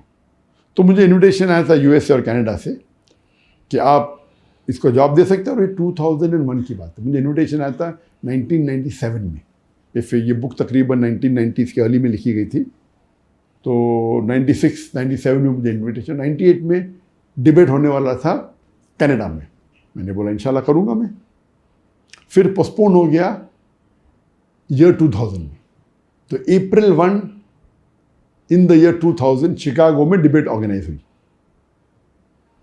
और उस वक्त ये किताब गैर मुस्लिम क्रिश्चियन इस्तेमाल करते थे मुसलमानों के साथ इन यूनिवर्सिटी। ये किताब पढ़ो, हमारे कुरान में इतने साइंटिफिक एरर थे, scientific error, how can be the word of God. इतने साइंटिफिक एरर्स है, खता है साइंस के बारे में, तो ये अल्लाह का कलाम तो हो ही नहीं सकता है। और मुसलमान जवाब दे नहीं सकते थे। अब इसके बारे में मैं इंसिडेंस कहूँगा आपको। एक बार मैं गया था सऊदी अरेबिया, तो वहाँ एक रियाद में एक सऊदी डॉक्टर मुझे मिला। बोला मैं आपको मिलने के लिए तरस रहा था। बोला मेरा मिजाज ऐसा है कि मैं दीदात का फ़ैन था, लेकिन कभी भी शेख दीदात के वीडियो डिबेट एक साथ में देख ही नहीं पाता था। मैं आधे घंटे से ज़्यादा देख ही नहीं सकता।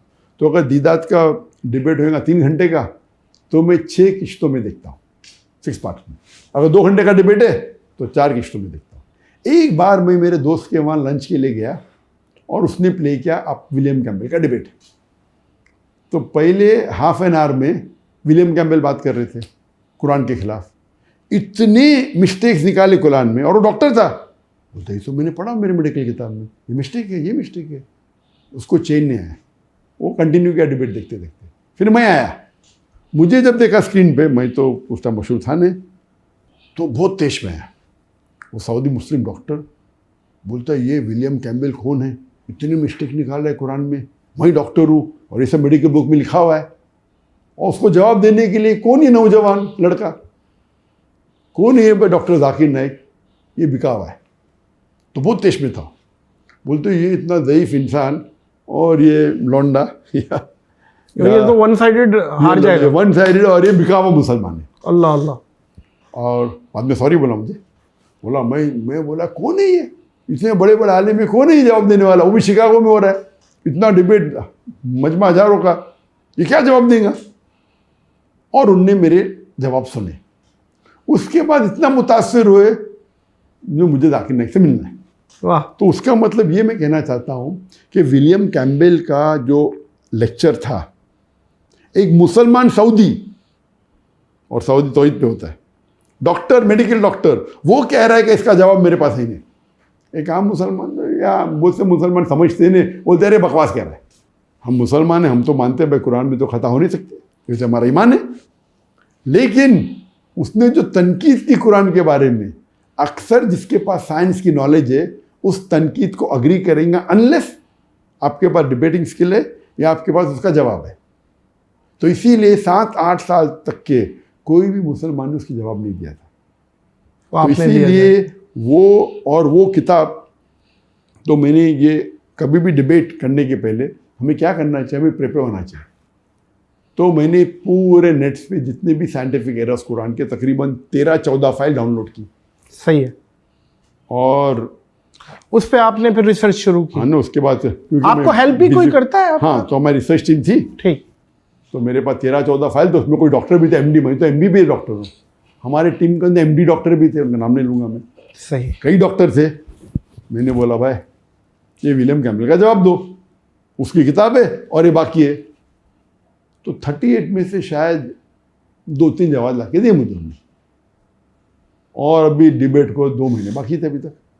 तो मैंने बोला अरे भाई तू जवाब 38 का 2, अरे कम से कम बोलो 2 नहीं मिले, बाकी के मिले। अब इतना दाई है इतने साल से फील्ड में, और बाकी जो मैं फाइल लेके 14 फाइल, उसमें आधे से ज़्यादा जवाब ही नहीं उनके पास। तो मैं बोला ठीक है। तो मैं ज़रा चौंक गया, भाई एमडी डॉक्टर है, मैं तो एमबीबीएस हूँ। एमडी डॉक्टर को जब जवाब नहीं मिला और ये फील्ड का आदमी है, दाई है, तो मैं क्या जवाब ढूंढूंगा। अल्लाह अल्लाह। तो इसीलिए अल्लाह की मदद होती है। तो 1 महीना बाकी था डिबेट के लिए, तो मैं 1 महीना तो कम से कम पहले डिबेट के लिए बहुत प्रिपेयर करता था, अभी बहुत कुछ था। तो 1 महीने पहले मैं शुरू किया, और माशाल्लाह शुरू किया, चंद दिन में खुद आप पे आमद हुई अल्लाह ताला की तरफ से? नहीं, जब मैं देखो, इल्म एक चीज़ है और अल्लाह की मदद एक चीज़ है। सही। तो मेरे जो भी मैं तकरीर करता हूँ, मेरे हिसाब से अल्लाह की मदद सबसे अहम है। बेशक। मेहनत तो है, बेशक। तो इसीलिए मैं कहता हूँ कि कोई भी काम में सफल होने के लिए तीन रूल है। नंबर, चाहे दावती काम हो, चाहे बिजनेस हो, नंबर 1 रूल अल्लाह ताला कहते हैं सूरह इमरान में, सूरह नंबर 3 आयत नंबर 160 में, कि if Allah helps you none can overcome you, if Allah forsakes you who is there then you can help you, so let the believers put their trust in Allah। यानी अल्लाह अगर आपकी मदद करेगा तो आपको कोई भी शिकस्त नहीं कर सकता, नहीं कर सकता। लेकिन अल्लाह अगर आपको छोड़ देगा तो कोई भी आपकी मदद नहीं कर सकता। इसीलिए या मोमिनो ए मोमिन, अल्लाह पे भरोसा रखो। तो आप कितनी भी बड़े माहिर हो कोई भी फन के, अल्लाह के बिना यू ज़ीरो। तो वो सवालात कैसे फिर वो आपके जहन में आए? जी हाँ, तो पहला ये सेकेंड फॉर्मूला है। अल्लाह ताला फरमाते हैं सूरह अनकबूत में, सूरह नंबर 29 आयत नंबर 69 में, अगर आप अल्लाह के राह में जिहाद करेंगे, जिद्दोजहद करेंगे, तो अल्लाह ताला आपके रास्ते खोल देगा। तो जिद्दोजहद करना इंपॉर्टेंट है, ये नंबर 2 है। जिद्दोजहद करो, पहला अल्लाह पे भरोसा करो, अल्लाह की मदद हासिल करो, सेकंड जिद्दोजहद करो। और अगर आप जिद्दोजहद करते आपको सफलता नहीं मिलती तो अल्लाह को दोषी मत ठहराओ, आपका जिद्दोजहद सही नहीं है। सही है। क्योंकि अल्लाह ताला का वादा है, आप जिद्दोजहद करेंगे अल्लाह ताला रास्ते खोलेंगे। अगर रास्ते नहीं खोल रहे तो आप भी गिल्टी है। सही है। आप समझ रहे आप जिद्दोजहद कर रहे लेकिन नहीं कर रहे, तो नंबर 2 हो गया। नंबर 3 सूरह नहल सूरह नंबर 16 आयत नंबर 43 और सूरह अंबिया सूरह नंबर 21 आयत नंबर 7 में अल्लाह ताला फरमाते हैं फसअलू अहले ज़िक्री इन कुंतुम ला तालमून।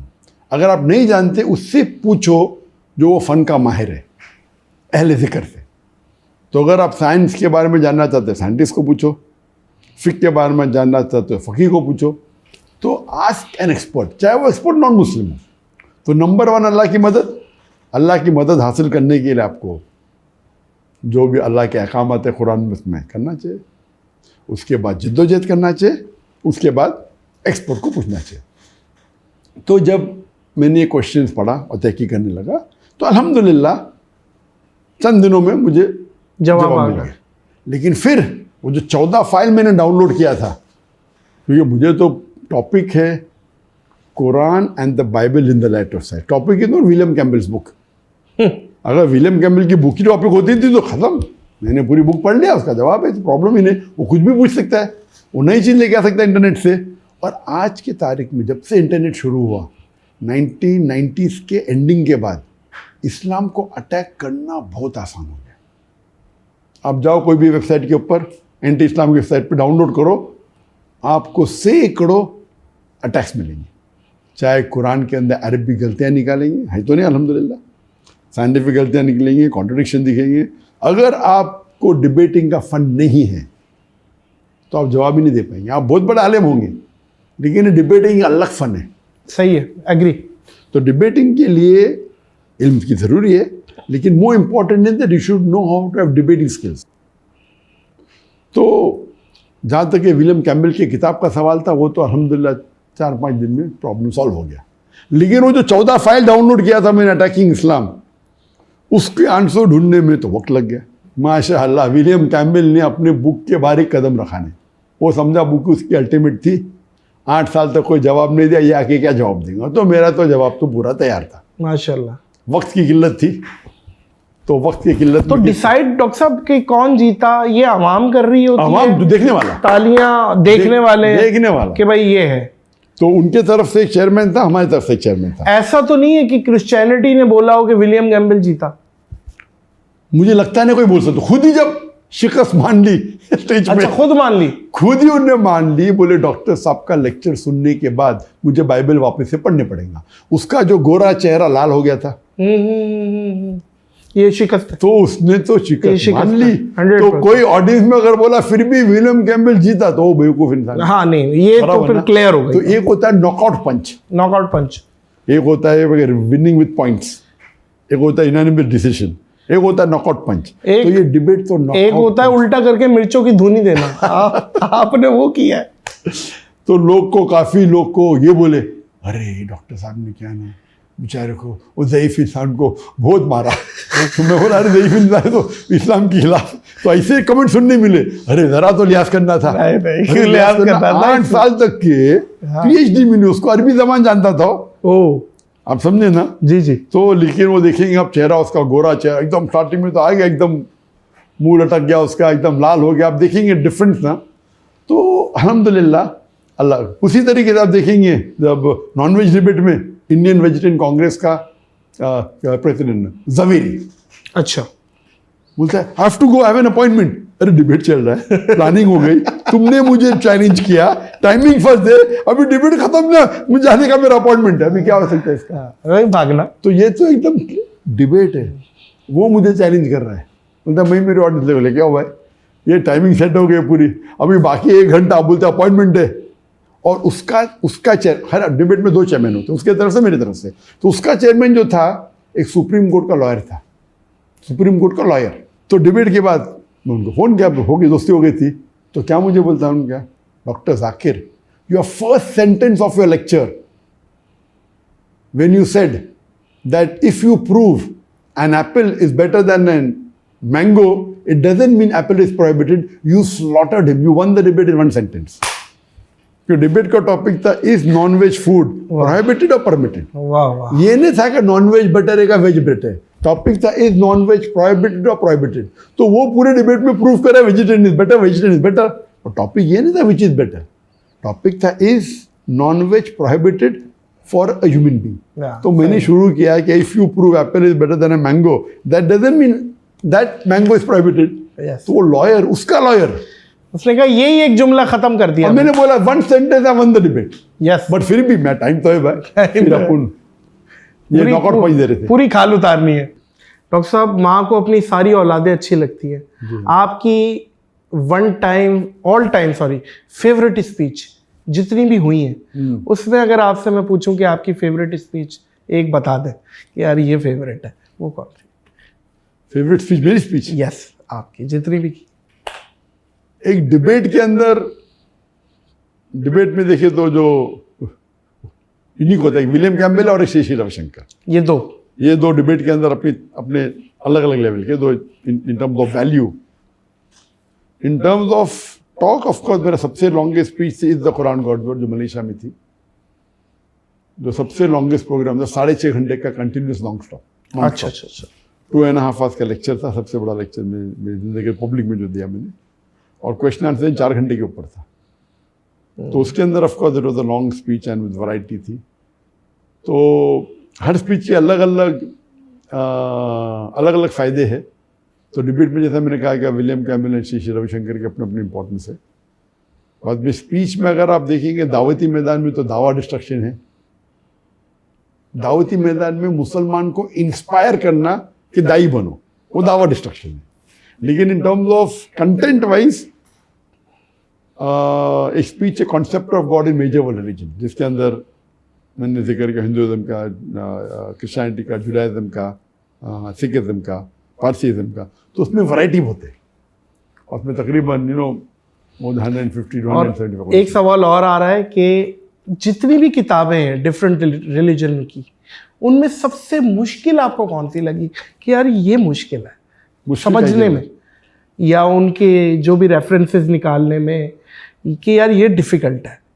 बाइबल है, यजुर्वेद है, भगवत गीता है, और डिफरेंट किताबें हैं, उनमें सबसे डिफ़िकल्ट का मतलब डिफरेंट लेवल्स होते हैं। सही है। अगर आप बोले difficult in the way of understanding completely, it is the Quran. Easiest and difficult दोनों। Easiest book to understand is the Quran, most difficult is Quran. बोलेंगे ऐसा कैसा? क्योंकि Quran is the most untranslatable book in the world. Untranslatable मतलब वो आयत कुरान की है, एक आम इंसान को भी माशाअल्लाह ही इम्प्रेस्ड, और एक इंटेलेक्चुअल भी होगा।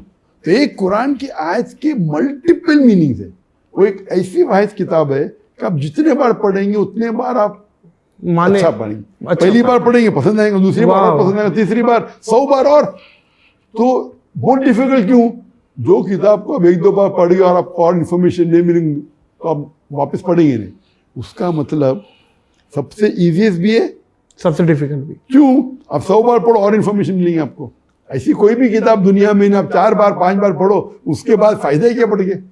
सही। कुरान एक ऐसी, इसलिए बोले डिफिकल्ट भी, ईजीएस्ट भी, इंटेलेक्चुअल भी, फॉर अ लेमैन ऑल्सो। तो ये अल्लाह ताला is the author of the book, he knows the human being.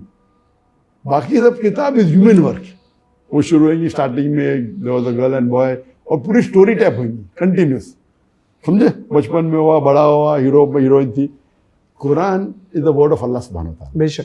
वो सेम स्टोरी 7 अलग बार दी गई है। हाँ इब्लिस और हाँ आदम अलैहिस्सलाम की कभी बीच में आ जाएंगे तो it is like a human mind how it works so it's the easiest and the simple most impressive so it's a unique book Quran अल्हम्दुलिल्लाह। एक डिबेट ऐसी है जिसमें मुझे लगा कि आपके साथ ज्यादती हुई है, आपको टाइम नहीं दिया गया है, जिसमें शाहरुख खान भी बैठा हुआ था और बरखा दत्त जो होस्ट थी और लिबरल्स किस्म के मुसलमान बैठे हुए थे और आप भी बैठे हुए थे, आप रिप्रेजेंट कर रहे थे इस्लाम को। वो उसकी ज़रा कारगुजारी सुनाइए कि वो शाहरुख खान भी जो बैठे हुए थे और आपने मुझे बताया था पिछली दफ़ा कि वो भी आधा घंटा अलग से मुझसे मिलने आए और समझ रहे थे, उन्होंने क्या किया, वो शो में एडिट भी हुआ आपका पोर्शन, वो ज़रा बताइएगा। पहला वो डिबेट था नहीं, वो डिबेट नहीं था, वो टॉक शो था। टॉक शो था लेकिन डिबेट सबके नहीं। पॉइंट ऑफ व्यू से डिबेट के अंदर लेकिन क्या वो होता है? डिबेट हो गई थी डॉक्टर साहब, इख्तलाफ हो रहा है, कोई किससे कर रहा है, कोई किससे कर तो रहा है, उसको टॉक शो के अंदर आपस के अंदर आर्ग्यूमेंट हो रहा है, आर्ग्यूमेंट हो रहा है। ये डिबेट होता है फॉर्मेटेड, लेकिन डिबेट में भी चीटिंग होती है। फिर उस पर आता हूँ, फिर मैं ये आता हूँ शाहरुख खान के टॉक शो पे। जब भी ये प्रोग्राम जब होते हैं, जब भी टॉक शो जब होते हैं बड़े बड़े चैनल के ऊपर, उनका पूरा अक्सर इसके अंदर होता है एक चैनल की पॉलिसी। सही है, चैनल की पॉलिसी क्या है, मुसलमान के खिलाफ बात करना, मुसलमान की फेवर क्या है, स्क्रिप्टेड डिसाइडेड नहीं स्क्रिप्टेड नहीं डिसाइडेड था, स्क्रिप्टेड वाले अलग होते हैं। सही। ये जो बिग बॉस होता है वो स्क्रिप्टेड होता है। सही है, मैंने एक भी सब देखा नहीं, बिग बॉस के एक भी शो देखा लेकिन नहीं। format 5 पता है मिनट। आपको। लेकिन वो पता है, वो जो अब्रॉड के अंदर बिग ब्रदर, उसका फॉर्मेट पता है, देखा Yes. नहीं, टाइम ही नहीं मेरे पास। वो स्क्रिप्टेड होता है, स्क्रिप्ट होके बोलते हो तू झगड़ा करो, थप्पड़ मारो, मिर्ची फेंको, ये करो वो करो, गाली दो, ये स्क्रिप्टेड। टॉक शो में क्या होता है, आप एक इंसान को बुलाते हो जो स्पेशलिस्ट है, लेकिन वो जो एंकर रहता है वो उसको मैनिपुलेट कर सकता है। और हम लोग मीडिया के आदमी हैं, चीज़ों को समझते हैं। उसके बाद मैंने तय कर दिया, अगर मैं जाऊंगा कोई भी शो में, एक होता है 1-to-1 इंटरव्यू, उसमें भी कम जाता हूं मैं, लेकिन अगर शो है तो कोई भी अगर चैनल है जो स्पेशली नॉन मुस्लिम है, वो शो में मैं नहीं जाऊंगा जब तक मेरे खुद के कैमरा ना हो। नहीं, मेरा फॉर्मूला बन गया। आजकल वैसे तकरीबन इस्लामिक स्कॉलर इस चीज़ पर अमल कर रहे हैं। नहीं, ये पाकिस्तान में भी ना, ये इस चीज़ पाकिस्तान में मुसलमान है पे ना। कि यार हमारा भी कैमरा लगेगा, इस चीज़ पे ये है कि यार कुछ हो जाता है, लेकिन कोई भी टॉप वाले चैनल अक्सर अग्री नहीं करेंगे। नहीं करेंगे। तो ये जब बरकादत का इन्विटेशन आया मुझे, बरकादत ने इनवाइट की, भाई से लोग आने वाले, तो मुझे जाने में इंटरेस्ट था नहीं कि मेरे चलो भाई फिल्म इंडस्ट्री के लोग हैं। आप शाहरुख खान का पता था आपको? हाँ ना, शाहरुख सब पता, शाहरुख खान, सौ अली खान, कबीर बेडी आने वाले, तो मुझे पता था। तो लोग ने बोला अच्छा मौका है दावत का पैगाम पेश करने, तो मैंने बोला अच्छा, मेरी एक शर्त है कि हमारे कैमरा भी आएंगे। आपके कितने कैमरा? तो बोले हमारे 5 कैमरे। बोले मेरे 7 कैमरे आएंगे। मैंने बोला उनके 5 या 6 थे, हमारे 7 या 8 थे। तो किधर ये होटल में हो रहा है? तो बोले नो प्रॉब्लम, बोले हमारे कैमरा क्रू आएंगी, जो टाइमिंग है आपको उसके 3 घंटा पहले आएंगी। अच्छा, तो पहले बोले कि मैं पूछूंगी, ये करूँगी, मैं अभी कंट्री से आप पूछूंगी। बरखा दत्त से बात हो रही थी आपकी? हाँ, मेरा मैनेजर बरकादत, सही है, आपके मैनेजर बरखा दत्त। मैनेजर बात करें, उनके मैनेजर ठीक। Through Barkha Dutt is the anchor, she is not the main रहता है जो प्रोग्राम प्रोड्यूसर अलग यस, होता है अथॉरिटीज और अथॉरिटी अलग होता है। But Barkha Dutt was the like authority. Anchor and Anchor. उसका शो भी था, शी 2 in 1। सही। तो बोली हाँ नो प्रॉब्लम, मेरे मैनेजर को बोली। पहला हिचकिचाजी ने क्या ज़रूरत है, हम आपको कॉपी दे देंगे। मैं बोला नहीं, हमको हमारा चाहिए। उसके बाद जो करने का आपको दिखाएं, देखो हमारा पीस टीवी हम भी दिखाएंगे। तो बोली हाँ, बोली उनने। तो 3-4 घंटे पहले मेरे लोग चले गए। हाँ, अभी बेटा हमारा सेटअप होता है, फिर आपको देंगे चांस। अच्छा, 2 घंटा बाकी है, हाँ देते। 1 घंटा बाकी है, थोड़ा हमारा सेटअप हो तो फिर आपको देते रहे। टाइम हो गया, और सॉरी अभी जगह नहीं, इतना बड़ा स्टूडियो है, होटल में हो रहा है। तो ये जान के किया? एक हो सकता है मैं बोलूँ मैं उठ के आ जाऊँ, मुझे पता है इनकी नीयत सही नहीं है, जब हो चुका है पहले, और 2-3 माह पहले हो चुका था मेरे साथ।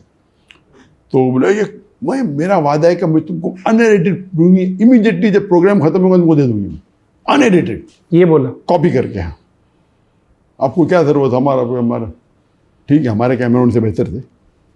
हाँ। हमने बोला नो। तो फिर मजबूरी में मैंने बोला अभी अच्छा मौका है दावती मैदान का, तो मैंने मान गया। बोलो जैसा प्रोग्राम खत्म होगा मैं आपको कॉपी दे दूंगी, आपको जो करने का करो। और मैंने बोला भाई हम उसको दिखाएंगे इन्हें, आपका शो है, आपके शो टेलीकास्ट होने के बाद हमें कुछ गलत लगा तो हम हमारा वर्जन दिखाएंगे, ये मेरा शर्त था। मैं नहीं चाहता हूँ कि आपकी शो के आप शूटिंग आज होती है, कभी कभी टेलीकास्ट 2 दिन बाद होता है, कभी 1 हफ्ते बाद होता है, कभी 2 हफ्ते बाद होता है। तो मैं बोला भाई ये मेरा वादा है कि हम इसके एक चीज़ को दिखाएंगे नहीं, लेकिन अगर आपने कुछ गड़बड़ की हम हमारा अनएडिटेड वर्जन दिखाएंगे, बराबर, नो प्रॉब्लम बोली उसने। और शो भी काफ़ी ये था, इसी लेवल पे था, आइडेंटिटी ऑफ अ पर्सन। तो शो हो गया, ख़त्म हो गया। हाँ मैं अभी देती हूँ, अभी कल देती हूँ, यहाँ का कॉपी करेंगे, टाइम जाएगा, मैं कल दे देती हूँ, दी नहीं। टोपी ड्रामे चल रहे हैं, ये सब उनका मेन मकसद हक रहता ही नहीं। अक्सर कुछ अच्छे लोग तो हम लोग को मिला ही नहीं। और जब मैं फाइनल वर्जन देखा तो बहुत से मेरे आंसर्स कट किए, उसमें काट दिए उन्होंने, काट दिए, आंसर को आधा दिखाए, तो भी अल्हम्दुलिल्लाह काटने के बाद भी इफेक्टिव था मेरा, इफेक्टिव था। आप नीचे कमेंट सेक्शन तो देखें, हाँ इफेक्टिव, शाहरुख खान को कोई नहीं पूछ रहा, सारा डॉक्टर जाकिर नाइक से इफेक्टिव था। लेकिन बहुत से चीज को काटा, कान से आधा काटा, जो जवाब दे कभी दिखाई नहीं, तो अपने मतलब की चीज दिखाए, पूरा तो नहीं काट सकते क्योंकि मैं था लॉन्ग शॉट पे दिख रहा हूँ, मैं लॉन्ग शॉट पे दिख रहा है। तो इवन अगर उनने 20% 25% भी काटे या जितना भी काटे, मेन चीज काट देंगे तो फर्क हो सकता है, आप समझे ना। तो बहुत से मेरे लॉजिकल पार्ट जो थे ना आंसर के, उनने काटे। तो इस पे मुझे बहुत अफसोस। अभी क्या कर सकते, अभी क्या केस करेंगे। हमने और एक काउंटर शो किया, टीवी टॉक एंड एनालिसिस, एक फेमस स्टूडियो में, उससे बड़ा स्टूडियो लिए, और वो हमने उसके ऊपर पूरा, फिर मैंने 1-2 घंटे का प्रोग्राम किया और उस पर आपने क्लेरिफाई किया, टीवी एनालिसिस बोल के, क्या हुआ था फारूक शेख के साथ, मर्द हो तो ऐसा, क्या हुआ था बरखा, और क्या होता, आपको एहतियात लेना चाहिए, आपको बेवकूफ़ नहीं बनना चाहिए। तो इसीलिए कोई भी उलमा खाली चैनल पे जाते हैं, आपको एहतियात लेना चाहिए। अगर आप एक्सपर्ट है अलग बात है, किस तरीके से जवाब देना चाहिए, वो अक्सर बातें लोग अभी। और वो क्या था जो शाहरुख खान आपके पास वापस आया और वो आधा घंटा बैठा? नहीं, वो तो प्रोग्राम खत्म होने के बाद सब लोग साथ में मिलते थे, चाय पी रहे थे, उससे अलग बात है। तो पता चला कि माशाल्लाह काफ़ी लोग जानते हैं, मेरे वीडियो का सब देखते हैं, बाकी फिल्म इंडस्ट्री के लोग भी अल्हम्दुलिल्लाह। तो और फिर उन्होंने ट्वीट किया, क्या है, मैं डॉक्टर जाकिर ने कैसा ट्वीट किया उसने, शाहरुख ने, हाँ उधर से है ना भैया, वो तो एग्जैक्ट मुझे पता नहीं क्या ट्वीट किया उसने। तो अल्हम्दुलिल्लाह, तो उस टाइम फिर एक्सचेंज हुए मोबाइल नंबर और सब, फिर बोले आओ कभी। आप राब्ते में हैं अभी भी? एक्चुअली नहीं, उसके बाद मेरा मुलाकात हुई थी 1-2 बार, एयरपोर्ट के ऊपर का मुलाकात हुई थी उससे। कहाँ पे? एयरपोर्ट के ऊपर, एयरपोर्ट किस जगह पे? आई थिंक बॉम्बे एयरपोर्ट पे। अच्छा, जब मैं जा रहा था वो आ रहा था, तो वो क्या बात करते हैं जब शाहरुख खान आपसे मिलते हैं, तो किस चीज़ पे बात करते हैं? नहीं, इस्लाम समझने पे बात करते हैं या कोई चीज़ क्यूरियोसिटी होती है कि समझा जाए? नहीं, उन्होंने मुझे एक चीज़ पूछी जो of the this on the show तो मैंने बात किया, ऑफ द शो उन्होंने मुझे पूछा कि अगर एक मुसलमान दाढ़ी नहीं रखता है, क्या इम्पोर्टेंट है दाढ़ी रखना, कि दाढ़ी रखने तो नहीं मुसलमान होता है, क्या मुसलमान होता है? तो मैं बोला डिपेंड, आपको कितना मार्क्स चाहिए। अगर आपको एक एग्जामिनेशन में पास होना है वो अलग बात है, एक होता है कि आपको सेकेंड क्लास आना, एक फर्स्ट क्लास, एक डिस्टिंक्शन। सब अमान में से तो सलाह सबसे इम्पोर्टेंट है, दाढ़ी ने, वो दाढ़ी भी इम्पोर्टेंट है, चारों हदीस में लिखा है। तो दाढ़ी नहीं रखे तो आप फेल है, तो जहन्नम में जाएंगे, ऐसा का नहीं, क्योंकि वो मेजर सिन नहीं है। लेकिन अगर आप स्कोर करना चाहते हैं 95 के ऊपर, तो ये सब पॉइंट इंपॉर्टेंट है। बोले अरे वाह क्या जवाब है। तो मैं बोला कि भाई according to all the 4 schools of thought it is compulsory, but नहीं रखे तो ऐसा नहीं कि आप जहन्नम में जाएंगे। लेकिन अगर आप चाहते हैं, जितना आप चांसेस चाहते हैं कि जितने ज़्यादा छोटे छोटे पॉइंट्स कलेक्ट करेंगे तो आपके जन्नत में जाने के चांसेस बढ़ते हैं। जी जी। तो इट्स अ रिक्वायरमेंट, अल्लाह के रसूल की हदीस है, इस्लाम के हिसाब से फ़र्ज़ है, लेकिन नहीं रखने से जहन्नम कंपलसरी नहीं है।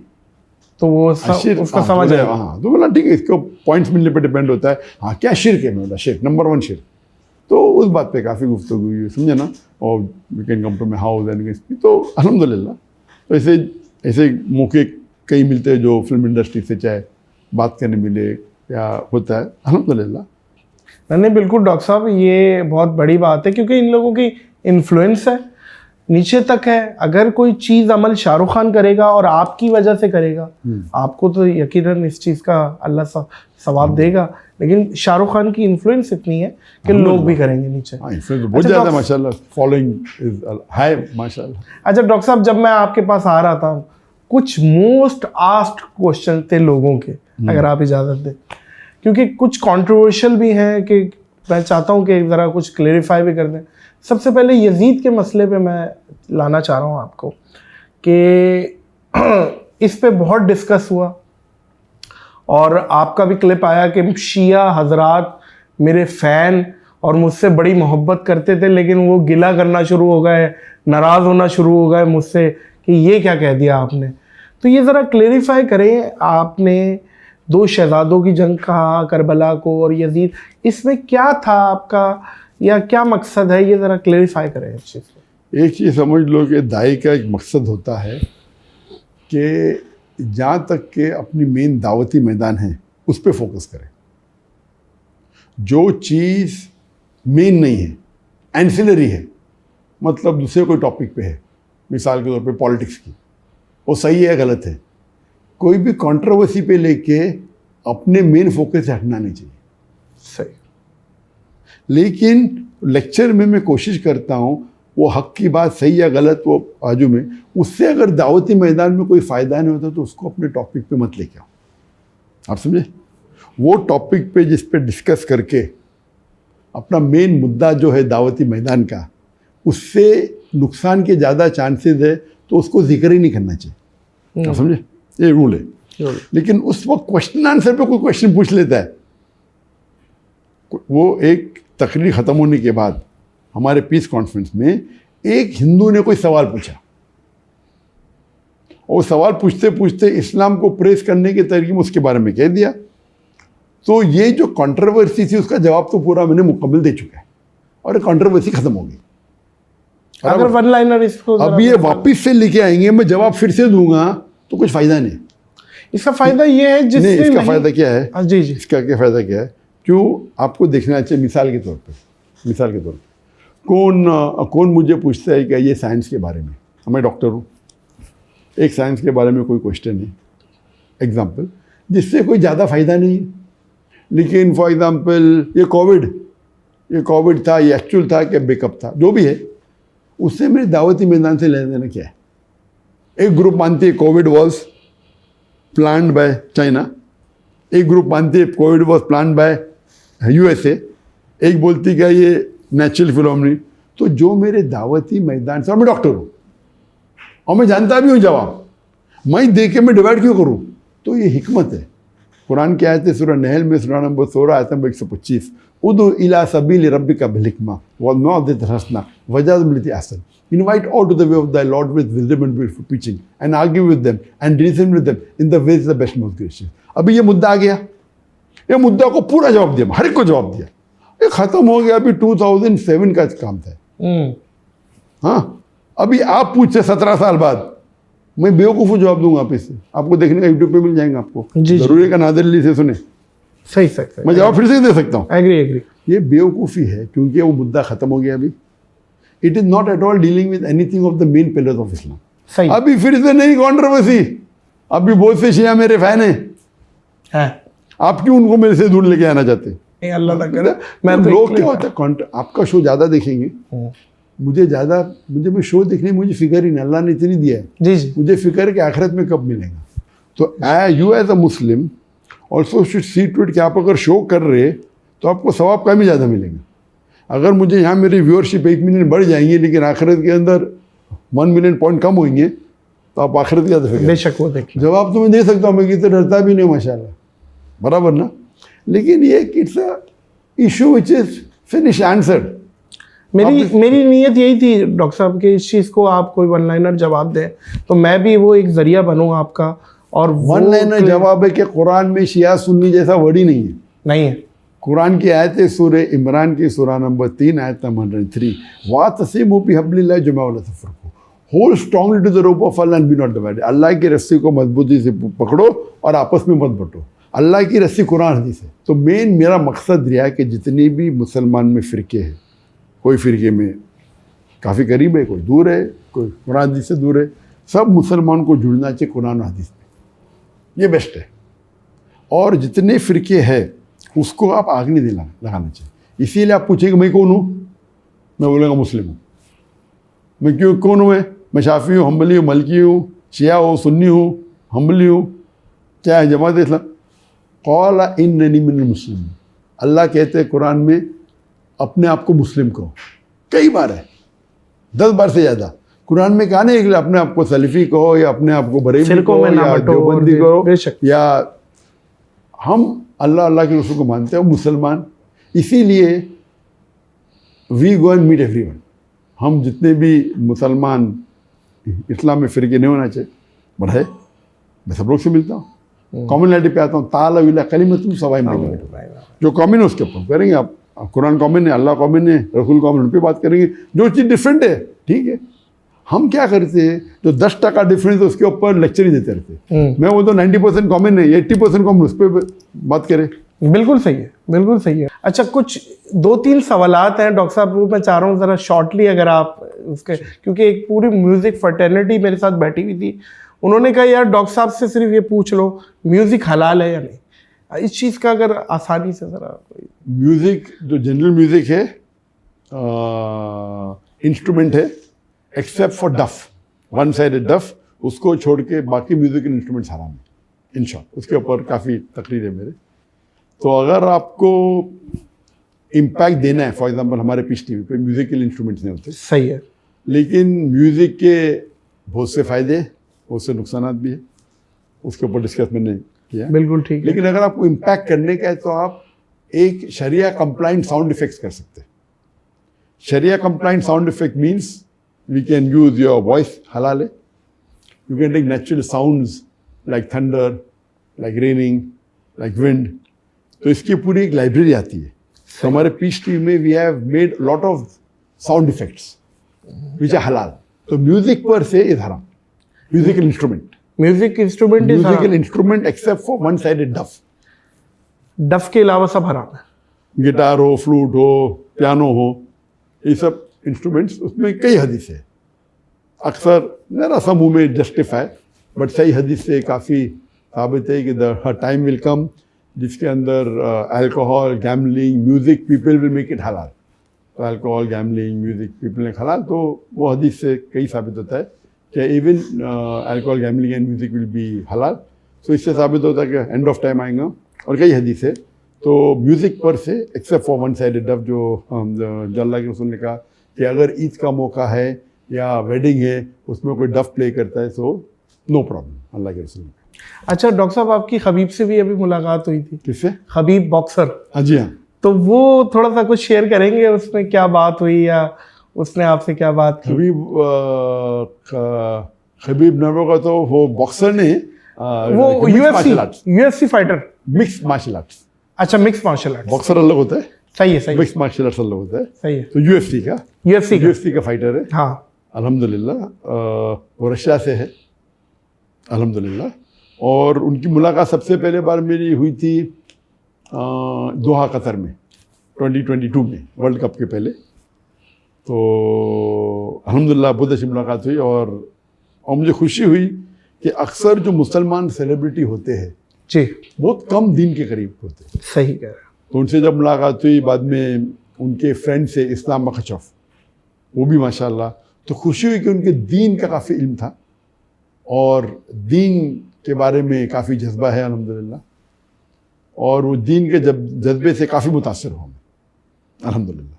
तो हमारी दोस्ती काफ़ी करीब हो गई उसके। डॉक्टर साहब, मैं आया हूँ पाकिस्तान से, जी, और ऐसा मुमकिन नहीं है कि मैं आपके लिए कुछ ले के ना आऊँ, क्योंकि एक अंग्रेज़ी की सेइंग है, we can choose our friend but we can't choose our neighbour.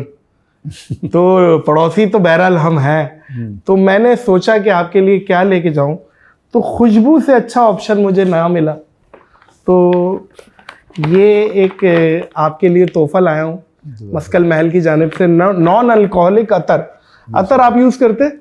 जी हाँ, जी ऑफ कोर्स करता हूँ। ये ब्लैक एंड सिल्वर प्लेटिनम और द ग्रे टूथ, ये ज़रा आप कबूल कीजिएगा। ये अक्सर ज़रा देखिएगा the grey tooth. Black and silver platinum. ठीक है जी, जज़ाकल्लाह, इधर अल्लाह आपको जज़ा खैर। बहुत शुक्रिया डॉक्टर साहब, आप वो शख्सियत है जिनसे बात ख़त्म पॉसिबल ही नहीं है कि हो जाए, लेकिन ज़ाहिर है एक वक्त है, आपका भी वक्त बहुत कीमती है। बहुत बहुत शुक्रिया, आपने इतने शॉर्ट नोटिस में, और फारिक का मैं ख़ुसूसी शुक्रिया अदा करूँगा कि उसने एक ब्रिज का किरदार अदा किया। और यहाँ पे मैं 2-3 लोगों का, अगर आप इफ़ यू अलाउ, मैं नाम लेना चाह रहा हूँ। एक तो मेरा बेस्ट फ्रेंड ज़ैन सिद्दीकी, जिन्होंने आपको तारुफ़ कराया पहली दफ़ा, और मैंने आपको देखा और आपको घोल के पी लिया। मतलब एक एक स्पीच हमें याद है, हम यूट्यूब पे मतलब फिल्में नहीं देख रहे, हम आपकी पूरी स्पीचेस देख रहे हैं, अंदाज़ा लगाएं कि इतना ज़्यादा इंटरेस्ट पैदा हुआ। फिर उसके बाद खान जी वाले हैं जो यहाँ पे मलेशिया में होते रहते हैं, वो एक ब्रिज का किरदार अदा किया। फिर एक अरशद भाई हैं, उनके साथ उन्होंने किया। फिर फारिक ने तो एग्जीक्यूट ही करवा दिया। बहुत बहुत शुक्रिया आपके वक्त का, और hope to see you in Pakistan soon इंशाल्लाह। अल्लाह पाक आपको मज़ीद कामयाबियाँ, तरक्कियाँ, अल्लाह आपको ज़वाल नेमत से बचाए, अल्लाह आपको मज़ीद दीन का काम ले आपसे।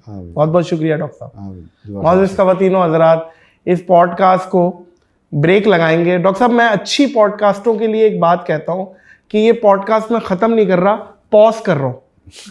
कहीं मौका मिलेगा तो रिज्यूम कर लेंगे डॉक्टर साहब, अगर आपकी इजाज़त हो तो इंशाल्लाह। इस पॉडकास्ट को पॉज करेंगे, इस दुआ, इस यकीन, इस अपनेपन के साथ कि अपना और दूसरों का बहुत ख्याल रखिएगा। मुझे और the great doctor Zakir Naik को दीजिए इजाज़त। अल्लाह हाफ़िज़।